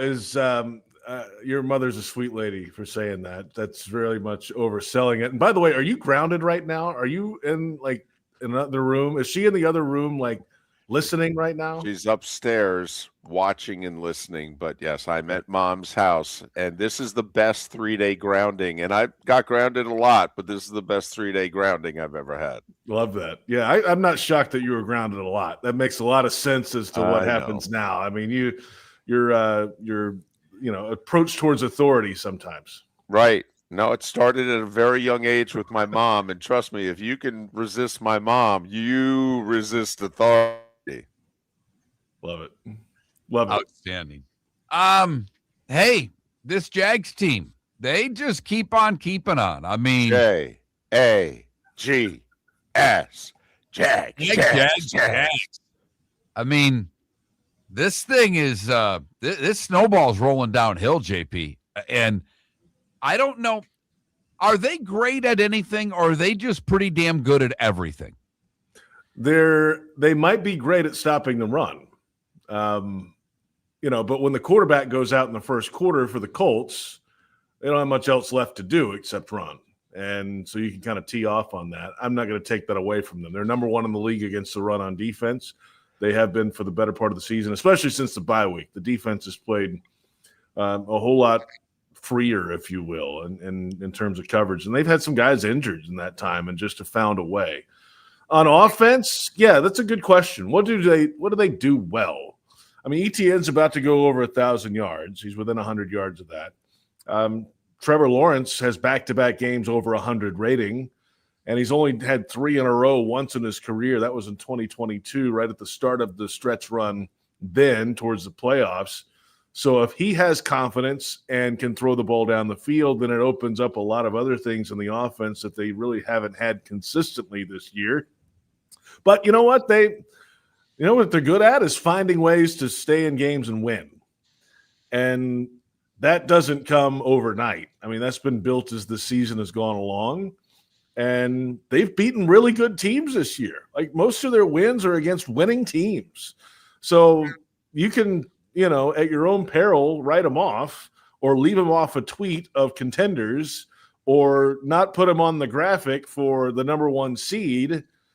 But they're using all that as fire right now. So it's all kind of coming together at the right time. Offensively against the Colts, because as you pointed out, Daniel Jones got hurt. Maybe the Colts became one-dimensional or no-dimensional. So, okay. But offensively, once again, they scored some points. They scored some points against a good defense. And how much of that is Trevor and how much of that is the rest of the guys? When you think about it, their number 1 pick hurt, not producing because of it. Their elite wide receiver hurt, not really producing. I mean, they're doing this with, I don't want to say parts, but they're not doing it offensively with the guys that maybe we thought they were going to be doing it with. Yeah, you almost forget Travis Hunter was on this team, right? And he's on IR, which is, first part of the year, he was the focal point nationally. And you know what? And this past week, Trevor Lawrence completed a deep pass downfield in each quarter. So they had explosive plays in the passing game. He was accurate down the field. He was confident. It was certainly not his highest statistical game in his career in any regard, but you can argue it's one of his most effective games in his career. And yeah, there were a couple drops. Things happen in the wet conditions, right? But he was precise. He was, not hesitant at all, decisive, and made fantastic throws on the move and did a lot of things well. So that's trending the right way. And we'll see if he can carry that over into, the last 4 weeks of the season. So if you have that going, you got Brian Thomas Jr. It seems to be back on track. He made an over-the-middle catch last week in traffic and has a couple of those deep shots. Tim Patrick, who they traded for in August, okay, he's making some plays. He's a blocking wide receiver by trade. And then Jacoby Myers is the Mr. Reliable, who they brought in before the deadline. So 2 of the top 3 receivers weren't here in training camp. So that tells you, and that's a remarkable job by the scouting and personnel department to make that happen. I've never really heard of that, bringing 2 receivers in from out of the building that contribute in a big way. I mean, usually that's an issue throughout the season. And they haven't had Parker Washington the last couple of weeks.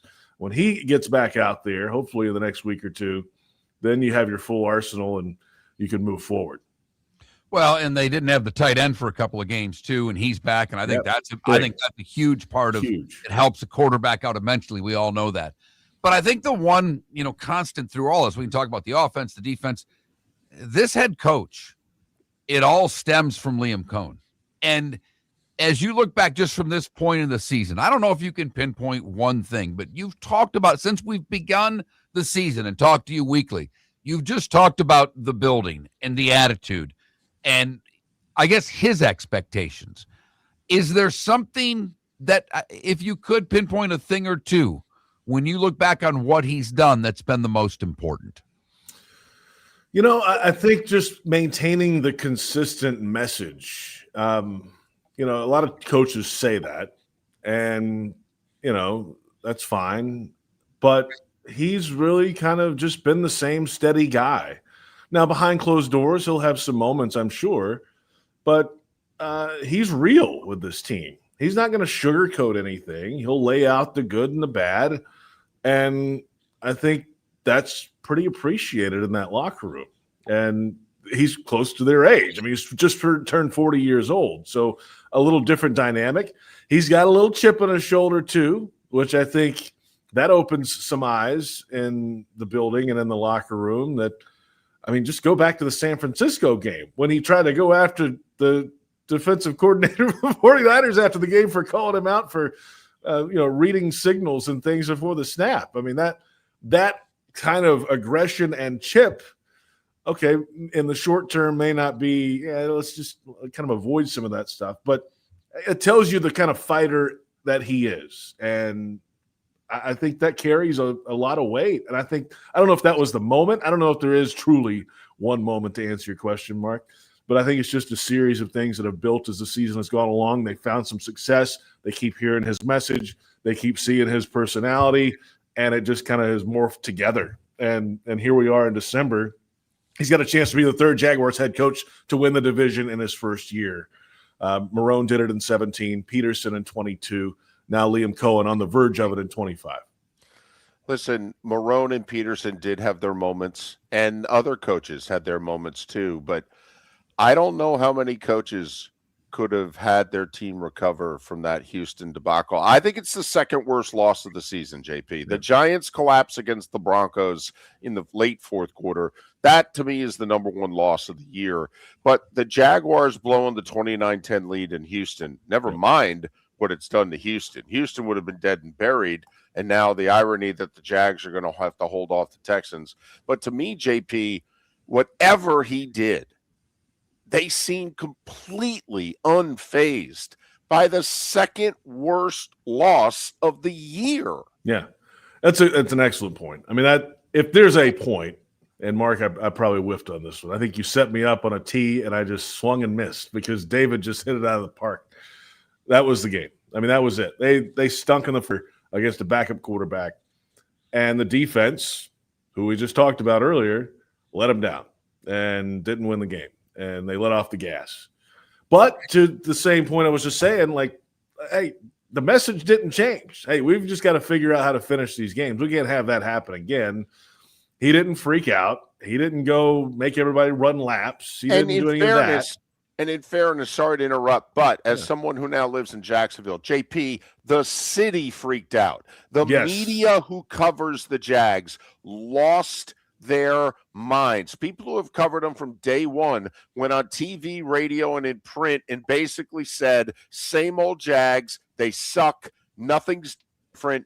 In fact, find another team maybe going forward because this franchise is never going to be squat. The city lost their minds after that game.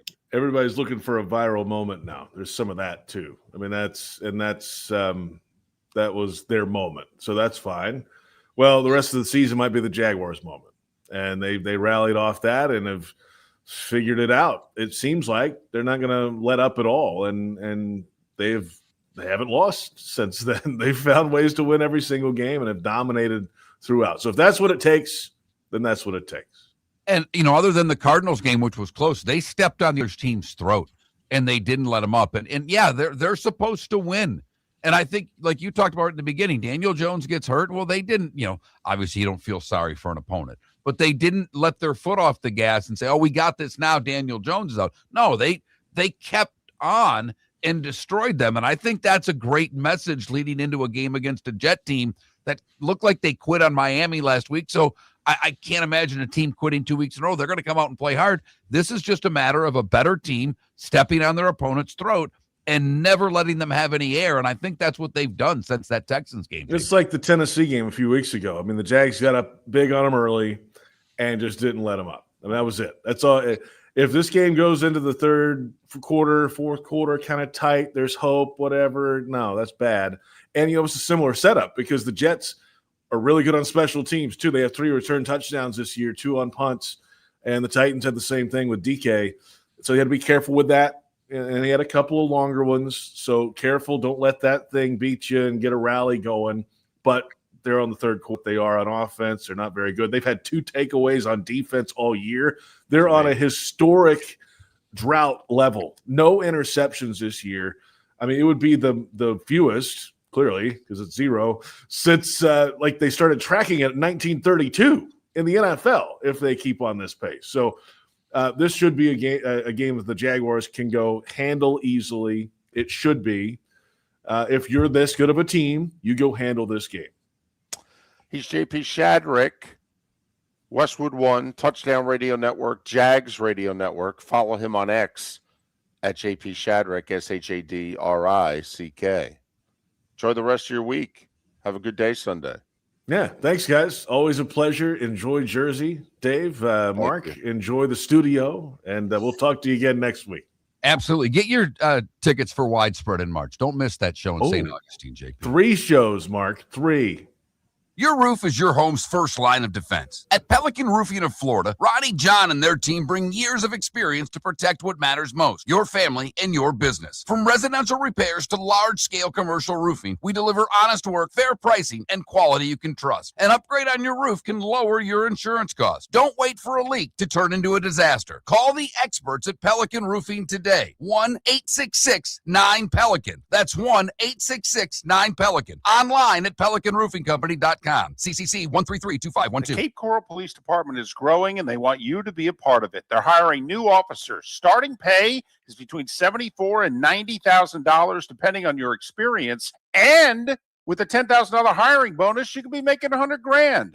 Enjoy paid holidays, off-duty details, plenty of OT opportunities. They're also hiring dispatchers and professional staff. So go to capecops.com. Capecops.com. Be brave, be best. Be Cape. American Paint Supplies, for nearly 30 years, is your one-stop shop for all your coating needs. If you are a designer, a contractor, a professional painter, or a weekend warrior, American Paint Supplies is the place where experts go to get expert solutions. At 6100 Shirley Street in Naples off of Pine Ridge, American Paint Supplies delivers the best solutions with the best products with the best. At American Paint Supplies. Call 239-566-2700. That's 566-2700 or online at AmericanPaintSupplies.net. Let's talk the big differences between Floor Meisters and the big box store that sells flooring. Floor Meisters is family owned. They do flooring, not doors, nuts and bolts, or weed killer.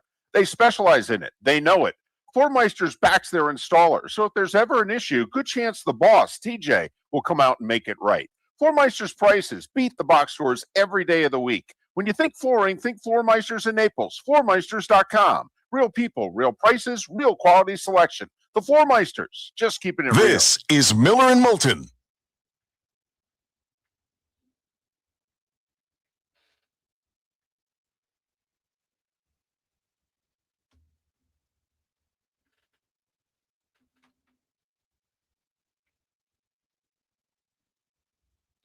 Well, Michael, you've got the Jags in 2 weeks, so you'll find out long before. They would prevent you from getting the one, to be brutally honest, if they beat you.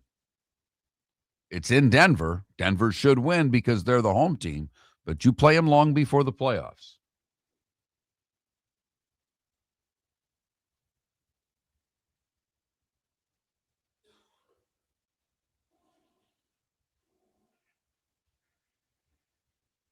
Yeah, I think the date went well, JDR.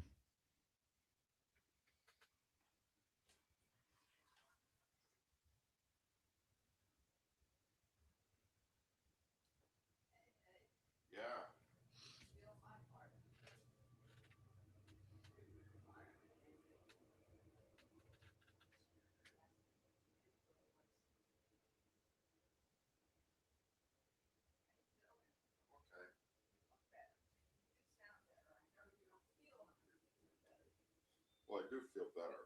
I mean, my ears are still clogged, but and 3+ hours into the show, my legs need to stretch out. So when the show's over, I'm just going to lay down. I don't know if I'll sleep, but I need to stretch. Yep, not a problem. We don't have to be anywhere today, including at Joe and Greg's. Well, no, I'm looking forward to it. Yeah, well, they'll bring you back to reality. You know how they are. I like that. You take a break and both of us go to the John. She doesn't know how close she is to being on air right now. She has no clue. Folks can hear you now. So, and I know you don't want to be a part of the show. Whoops. Yeah.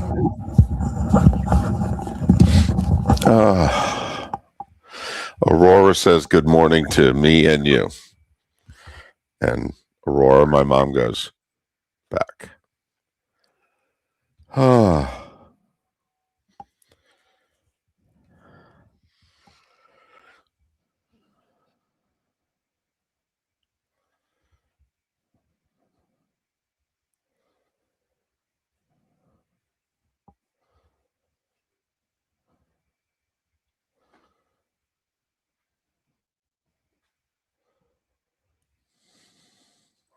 I worry about people that call their parents by the first name.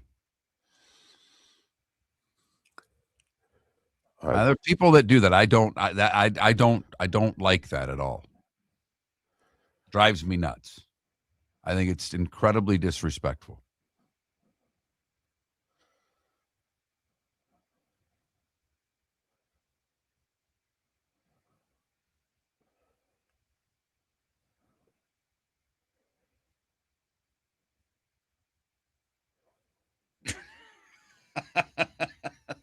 That's good, David.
That's what I called my dad too, Pops.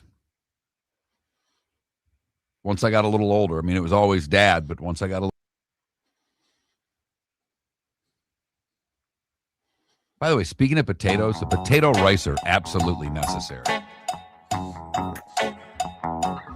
You're listening to Miller and Moulton.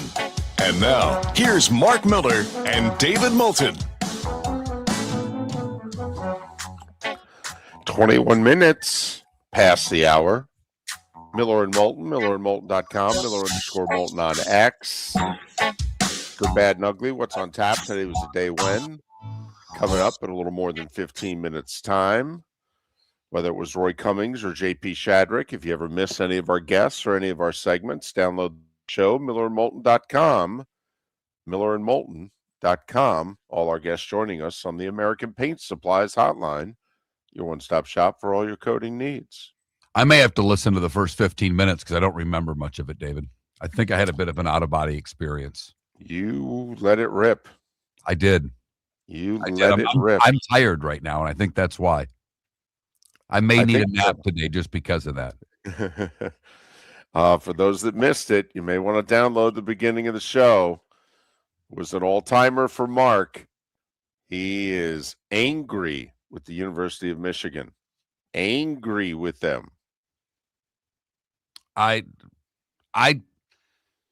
of what we're hearing now, and now what we know to be true about the length of time that the folks in Ann Arbor were aware of Sharon Moore and his relationship with his his leading assistant or executive assistant or whatever she was, has more to blame than just Sharon Moore.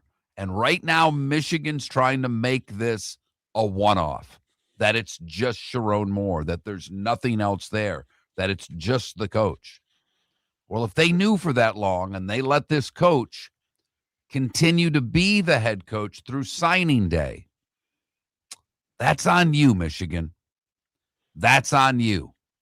And I'm very curious of whether or not Wade Manuel, the athletic director, keeps his job. He wouldn't if I were in charge. He'd be gone today. I don't think that's going to happen because they've got to hire a new coach. And I don't think they're going to put themselves in a position to hire a new athletic director and a new coach simultaneously. So we'll see what happens to the Michigan AD. I'm not making excuses for Michigan, because the old adage, there's never a bad time to do the right thing.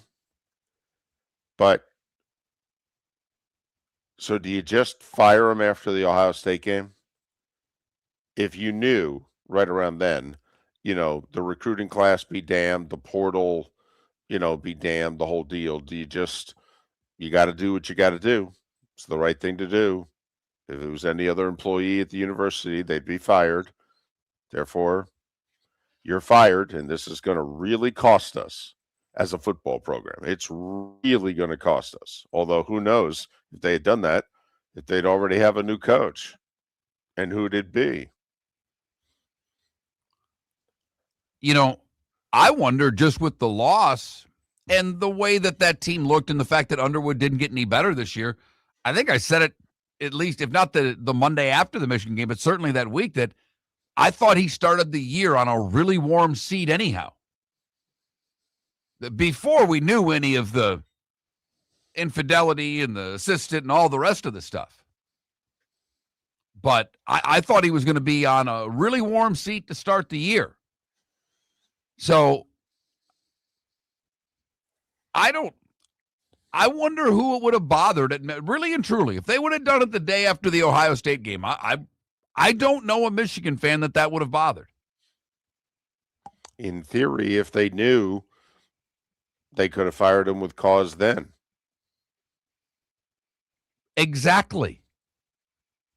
So did they, David, you have to ask questions. Did they think that there was a way they could have covered this up and just gotten rid of him without people knowing? I mean, well, they think no one was going to? Because obviously there are people all across the country who have known this for a couple of weeks. I mentioned it earlier. Matt Moscona, who comes on our show to talk about LSU, posted on X yesterday after it happened. Wow. Someone had let me know about this a week ago. I just thought it was a dumb rumor. Turned out to be, and that person, the person who had sent Moscona the information said DeBoer's going to be the next Michigan coach. And his post was, I thought this was just a silly rumor. The most outlandish part of it's already true. So your original statement's right. It's never the wrong time to do the right thing. And Michigan chose not to. And did they do it to save a recruiting class? Did they do it to save face? I don't know the reasons. I don't know why he wasn't fired before yesterday. I do know that they look foolish now. And it's a school that doesn't like to look foolish. Well, it's a school that, quite frankly, this decade off the field has looked bad, but they haven't cared. I mean, they haven't. I mean, the Michigan that you and I grew up with, that's not how they've behaved in the last half dozen years. And they haven't given a damn. And neither have their fans. They haven't. They haven't. No, they'd been beaten by Ohio State enough. Right? They'd had it. Yep. Anything to beat the Buckeyes. And beating the Buckeyes, it's not more important. But trust me, their little run against Ohio State is every bit as important as the Natty to the Michigan people. I mean, what did they all say last year after Ohio State won the Natty? You still didn't beat us. They puffed their chest out even further when Ohio State won the national championship. It turned into the best 8-4 season Michigan football had ever had. So the part of this story that's out now, and this story is not even 24 hours old, the part of this story that's out now that I am most curious if it's correct is that the reason they ultimately got rid of him is because some of the big money donors said, yeah, we won't tolerate this. That there was actually a part within the university that was wanting to try to keep this undercover and ride this sucker out. And it was some big money people that said, I ain't giving you any more money. Do the right thing. And if that's the case, I don't know how everybody who was holding off on making the call doesn't get replaced. Like you said, maybe Ward Manuel doesn't get replaced now. Okay. He hires the replacement, or he hires the search firm who picks the replacement, or what have you. And then he conveniently is going to retire at the end of the school year, whatever. But if that's true, if it really took 3 or 4 big money people to get them to do the right thing, you have to think that those in a position of authority who didn't do the right thing will be replaced. You know, there's one other little sidebar to this that I do find interesting, is that Dave Portnoy, who's the Barstool guy, if you don't know who it is, I don't know how, but he was instrumental in getting Underwood there by all accounts. He wasn't all of the money, he was some of it. And he got the Oracle guy and his wife, and that all happened. From the sounds of it, he had no idea about any of this. So he's not as dialed in as he thinks he is. His money at Michigan. And this guy's loaded. He bought the most expensive house in the history of the Keys. He's got the most expensive house in Nantucket. He's got a big house in Miami and one in New York. That ain't even big money at Michigan, kids. He's not a big money guy at Michigan. That's the part of this that floors me even more.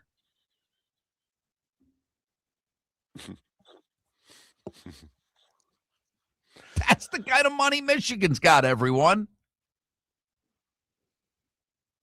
So that's just another little part of this that I find fascinating, David. Leaders and best. Remember that line, Ann Arbor, because you're not living like it and you're not acting like it. Remember, it started out with a kiss. It was only a kiss. Oh, here we go. Show started out with him quoting the Killers, missed the song they play in between quarters at Michigan. Your roof is your home's first line of defense. At Pelican Roofing of Florida, Ronnie John and their team bring years of experience to protect what matters most, your family and your business. From residential repairs to large-scale commercial roofing, we deliver honest work, fair pricing, and quality you can trust. An upgrade on your roof can lower your insurance costs. Don't wait for a leak to turn into a disaster. Call the experts at Pelican Roofing today. 1-866-9-PELICAN. That's 1-866-9-PELICAN. Online at pelicanroofingcompany.com. CCC 1332512. The 2025 Industry Appreciation Awards in Fort Myers have wrapped up, but the celebration of business excellence continues, hosted by the Lee County Economic Development Office, Horizon Council, and Horizon Foundation. This annual event honors the innovators, job creators, and community builders driving the region forward. Visit industryappreciationawards.com to see this year's winners and learn how local businesses are shaping a stronger, more resilient economy for Lee County, building a better community through business, sports, and tourism. Got a cracked window or foggy glass? Don't wait for the next storm to make it worse. Your local Glass Doctor Home and Business is just down the road and ready to help. From leaky frames to shattered panes, we've got the tools and the know-how to get your home or business storm ready. With flexible scheduling and our done right promise, you'll be in good hands. So before or after the weather hits, call your neighbors at Glass Doctor. Glass Doctor, Glass Doctor. Call the Glass Doctor. We fix your pains. Oh, yeah. Mark Miller for Sleep Treatment Direct. They are helping me with sleep apnea. And by helping me, I mean curing me. No more CPAP machine. No more snoring. No more tossing. No more waking up exhausted. Their expert team got me the right treatment fast and hassle-free. If you want to feel energized and get rid of your snoring, call Sleep Treatment Direct today. 444-1741. That's 239-444-1741. Sleep Treatment Direct. Sleep safe and sound. This is Miller and Moulton.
JDR, that's a good question right there.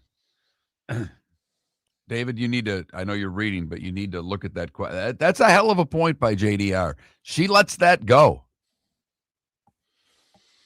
Yeah, there's like 3 people that she's allowed. Pat, JP.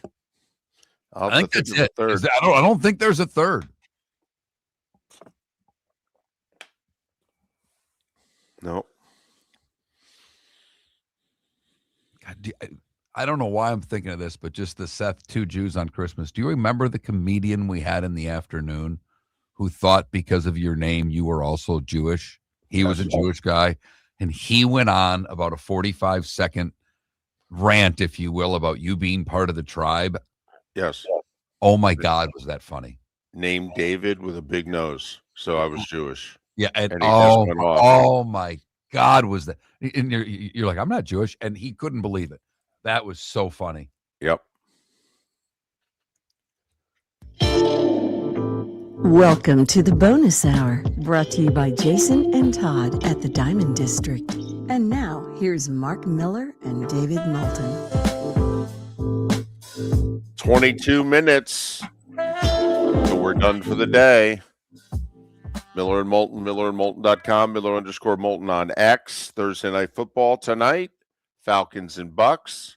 Tampa Bay a 4.5-point favorite. 8:15 Eastern on Amazon.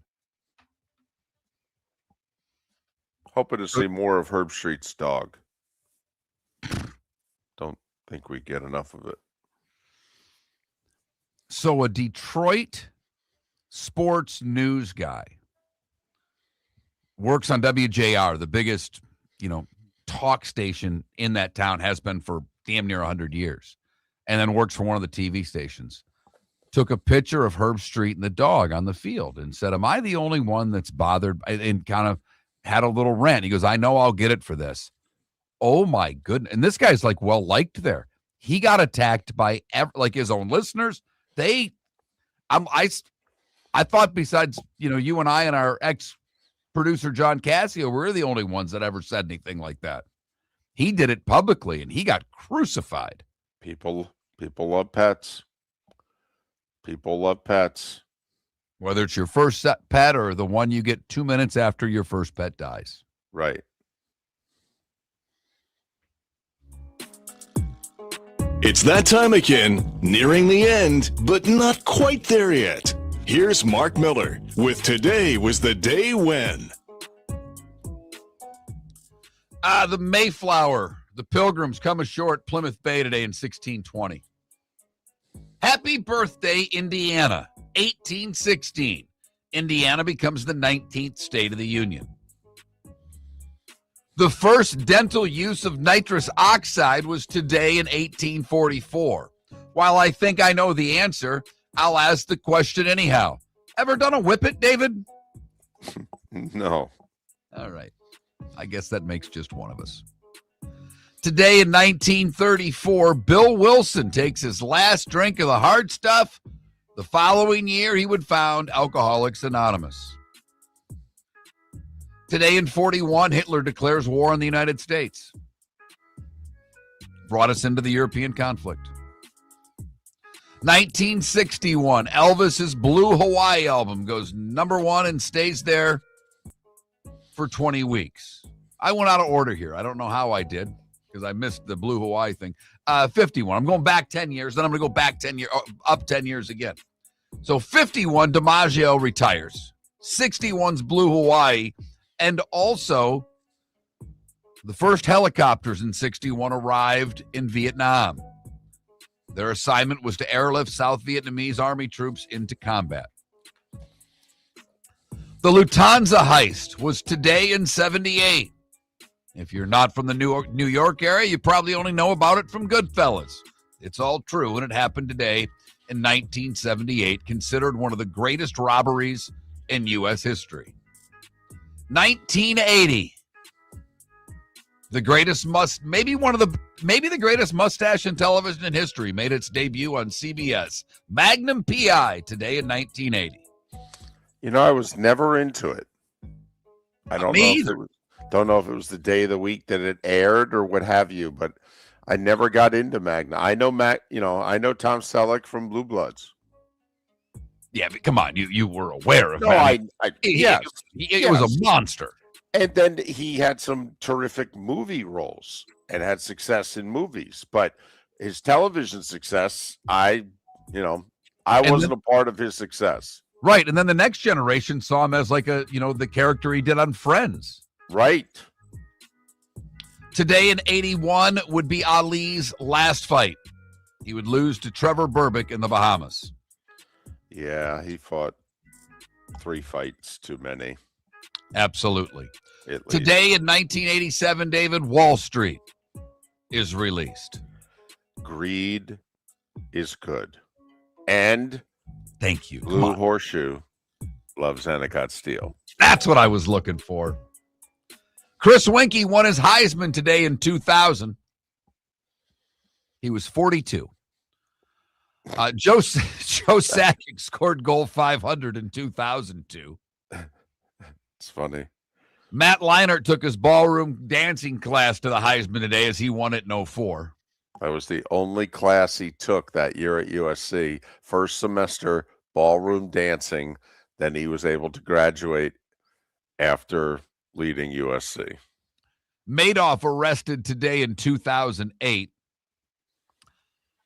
Today, I think it was the press conference. Yeah, it was. Today in 09, Tiger announces an indefinite leave from professional golf to focus on his marriage. He totally mishandled it. Miller and Moulton right away said, "We were right then, we're right now." Yep. Said, first off, the marriage he's not going to be able to put Humpty Dumpty back together again. All right. And he should just say, listen, I screwed up and I never should have gotten married. I was too young, immature, and it's all on me. But not in the presser. Not in the presser. We said he should have done Letterman on Friday. Yep. SNL on Saturday.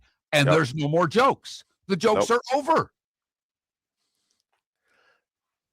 So presser was awful, by the way. Awful. Remember, the one camera breaks. Yes. So they've got to use a different the camera up front breaks. They've got to use a side camera. And with that side camera, you can see his mom, who looks just disgusted to be there.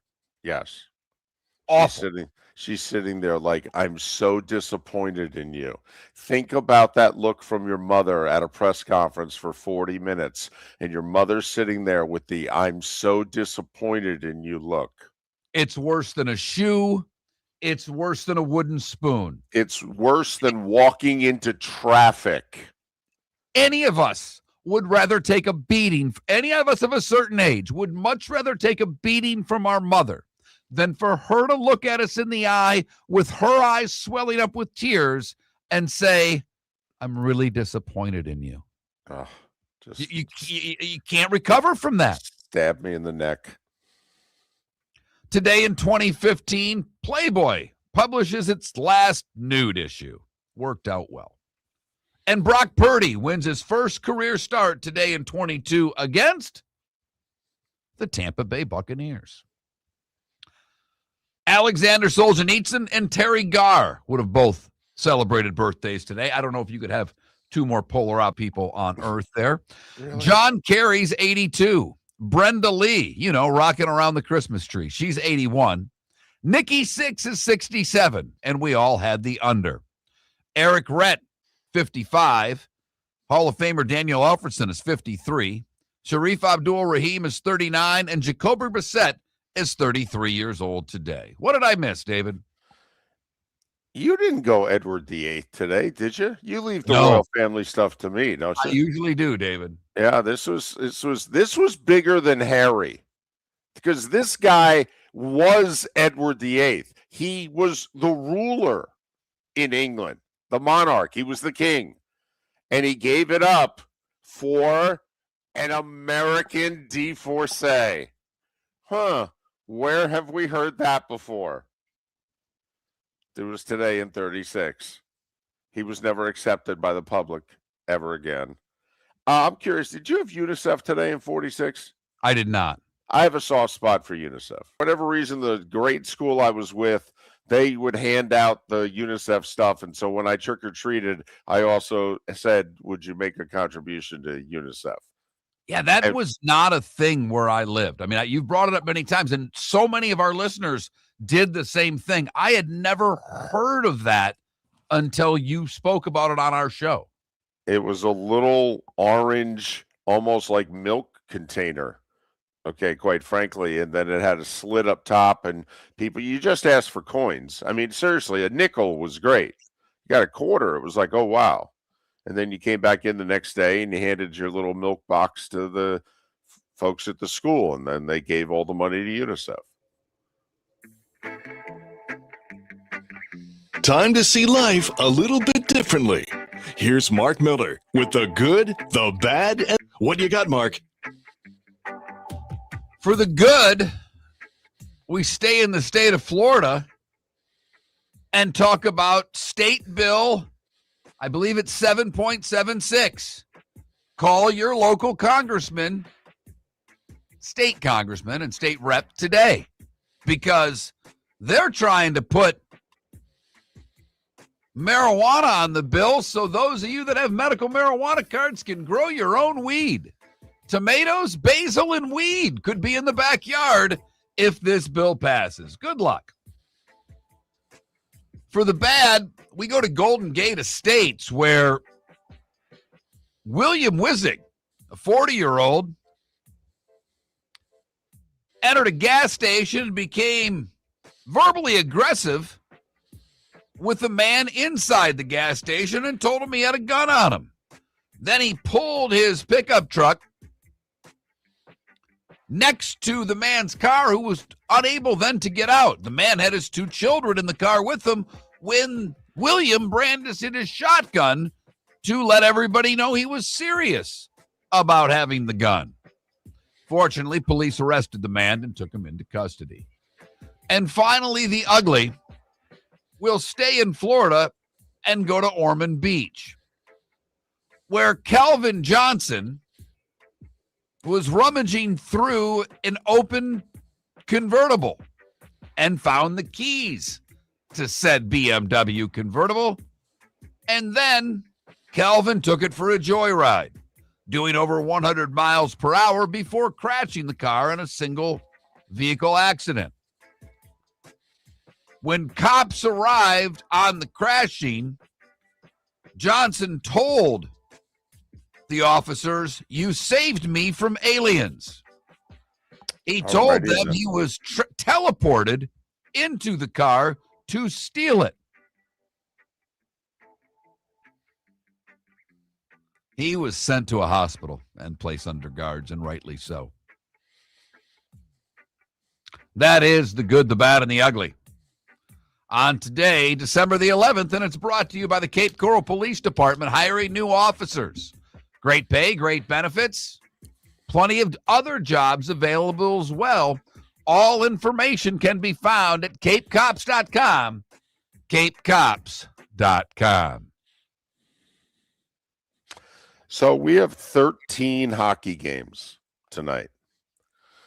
The Lightning in Jersey to face the Devils. The Panthers, part of the ESPN doubleheader, not the ESPN Plus, ESPN showing hockey tonight, 7 o'clock, Vegas and Philly. 9:30, is this a Stanley Cup Finals preview? Panthers and Avs? We shall see. Panthers going to need to get some reinforcements by the playoffs. But right now, I don't. The way the East is, I'd be surprised. I think it's going to be really tough to get out of the East this year. There are a lot of good teams, and it seems that everybody's about the same. But we'll see. There's 4 NBA games tonight. None of them are any good. And by that, what I mean is you don't have 2 teams with winning records playing one another. The Clippers are at the Rockets, 6-18 at 15-6. Celtics at Milwaukee, 15-9, 10-15. Portland and New Orleans, they're both losing teams. Combined, they're 12-37. The Nuggets, 17-6 at the Kings, 6-18. One college basketball game involving a ranked team tonight. Do they still call it Cyhawk in basketball, just like they do in football? I have no idea. I would think they would. I mean, why wouldn't they? Right. It's Iowa at Iowa State. Iowa's got one loss. Iowa State's a perfect 9-0. They're ranked 4th in the country. 8 o'clock on FS1. Iowa State, a healthy 11.5-point favorite. Tampa Bay's a 4-point favorite tonight against the Falcons. It is really a must-win. It's Thursday night at home. If you don't win this game, how do you think you're going to win the division?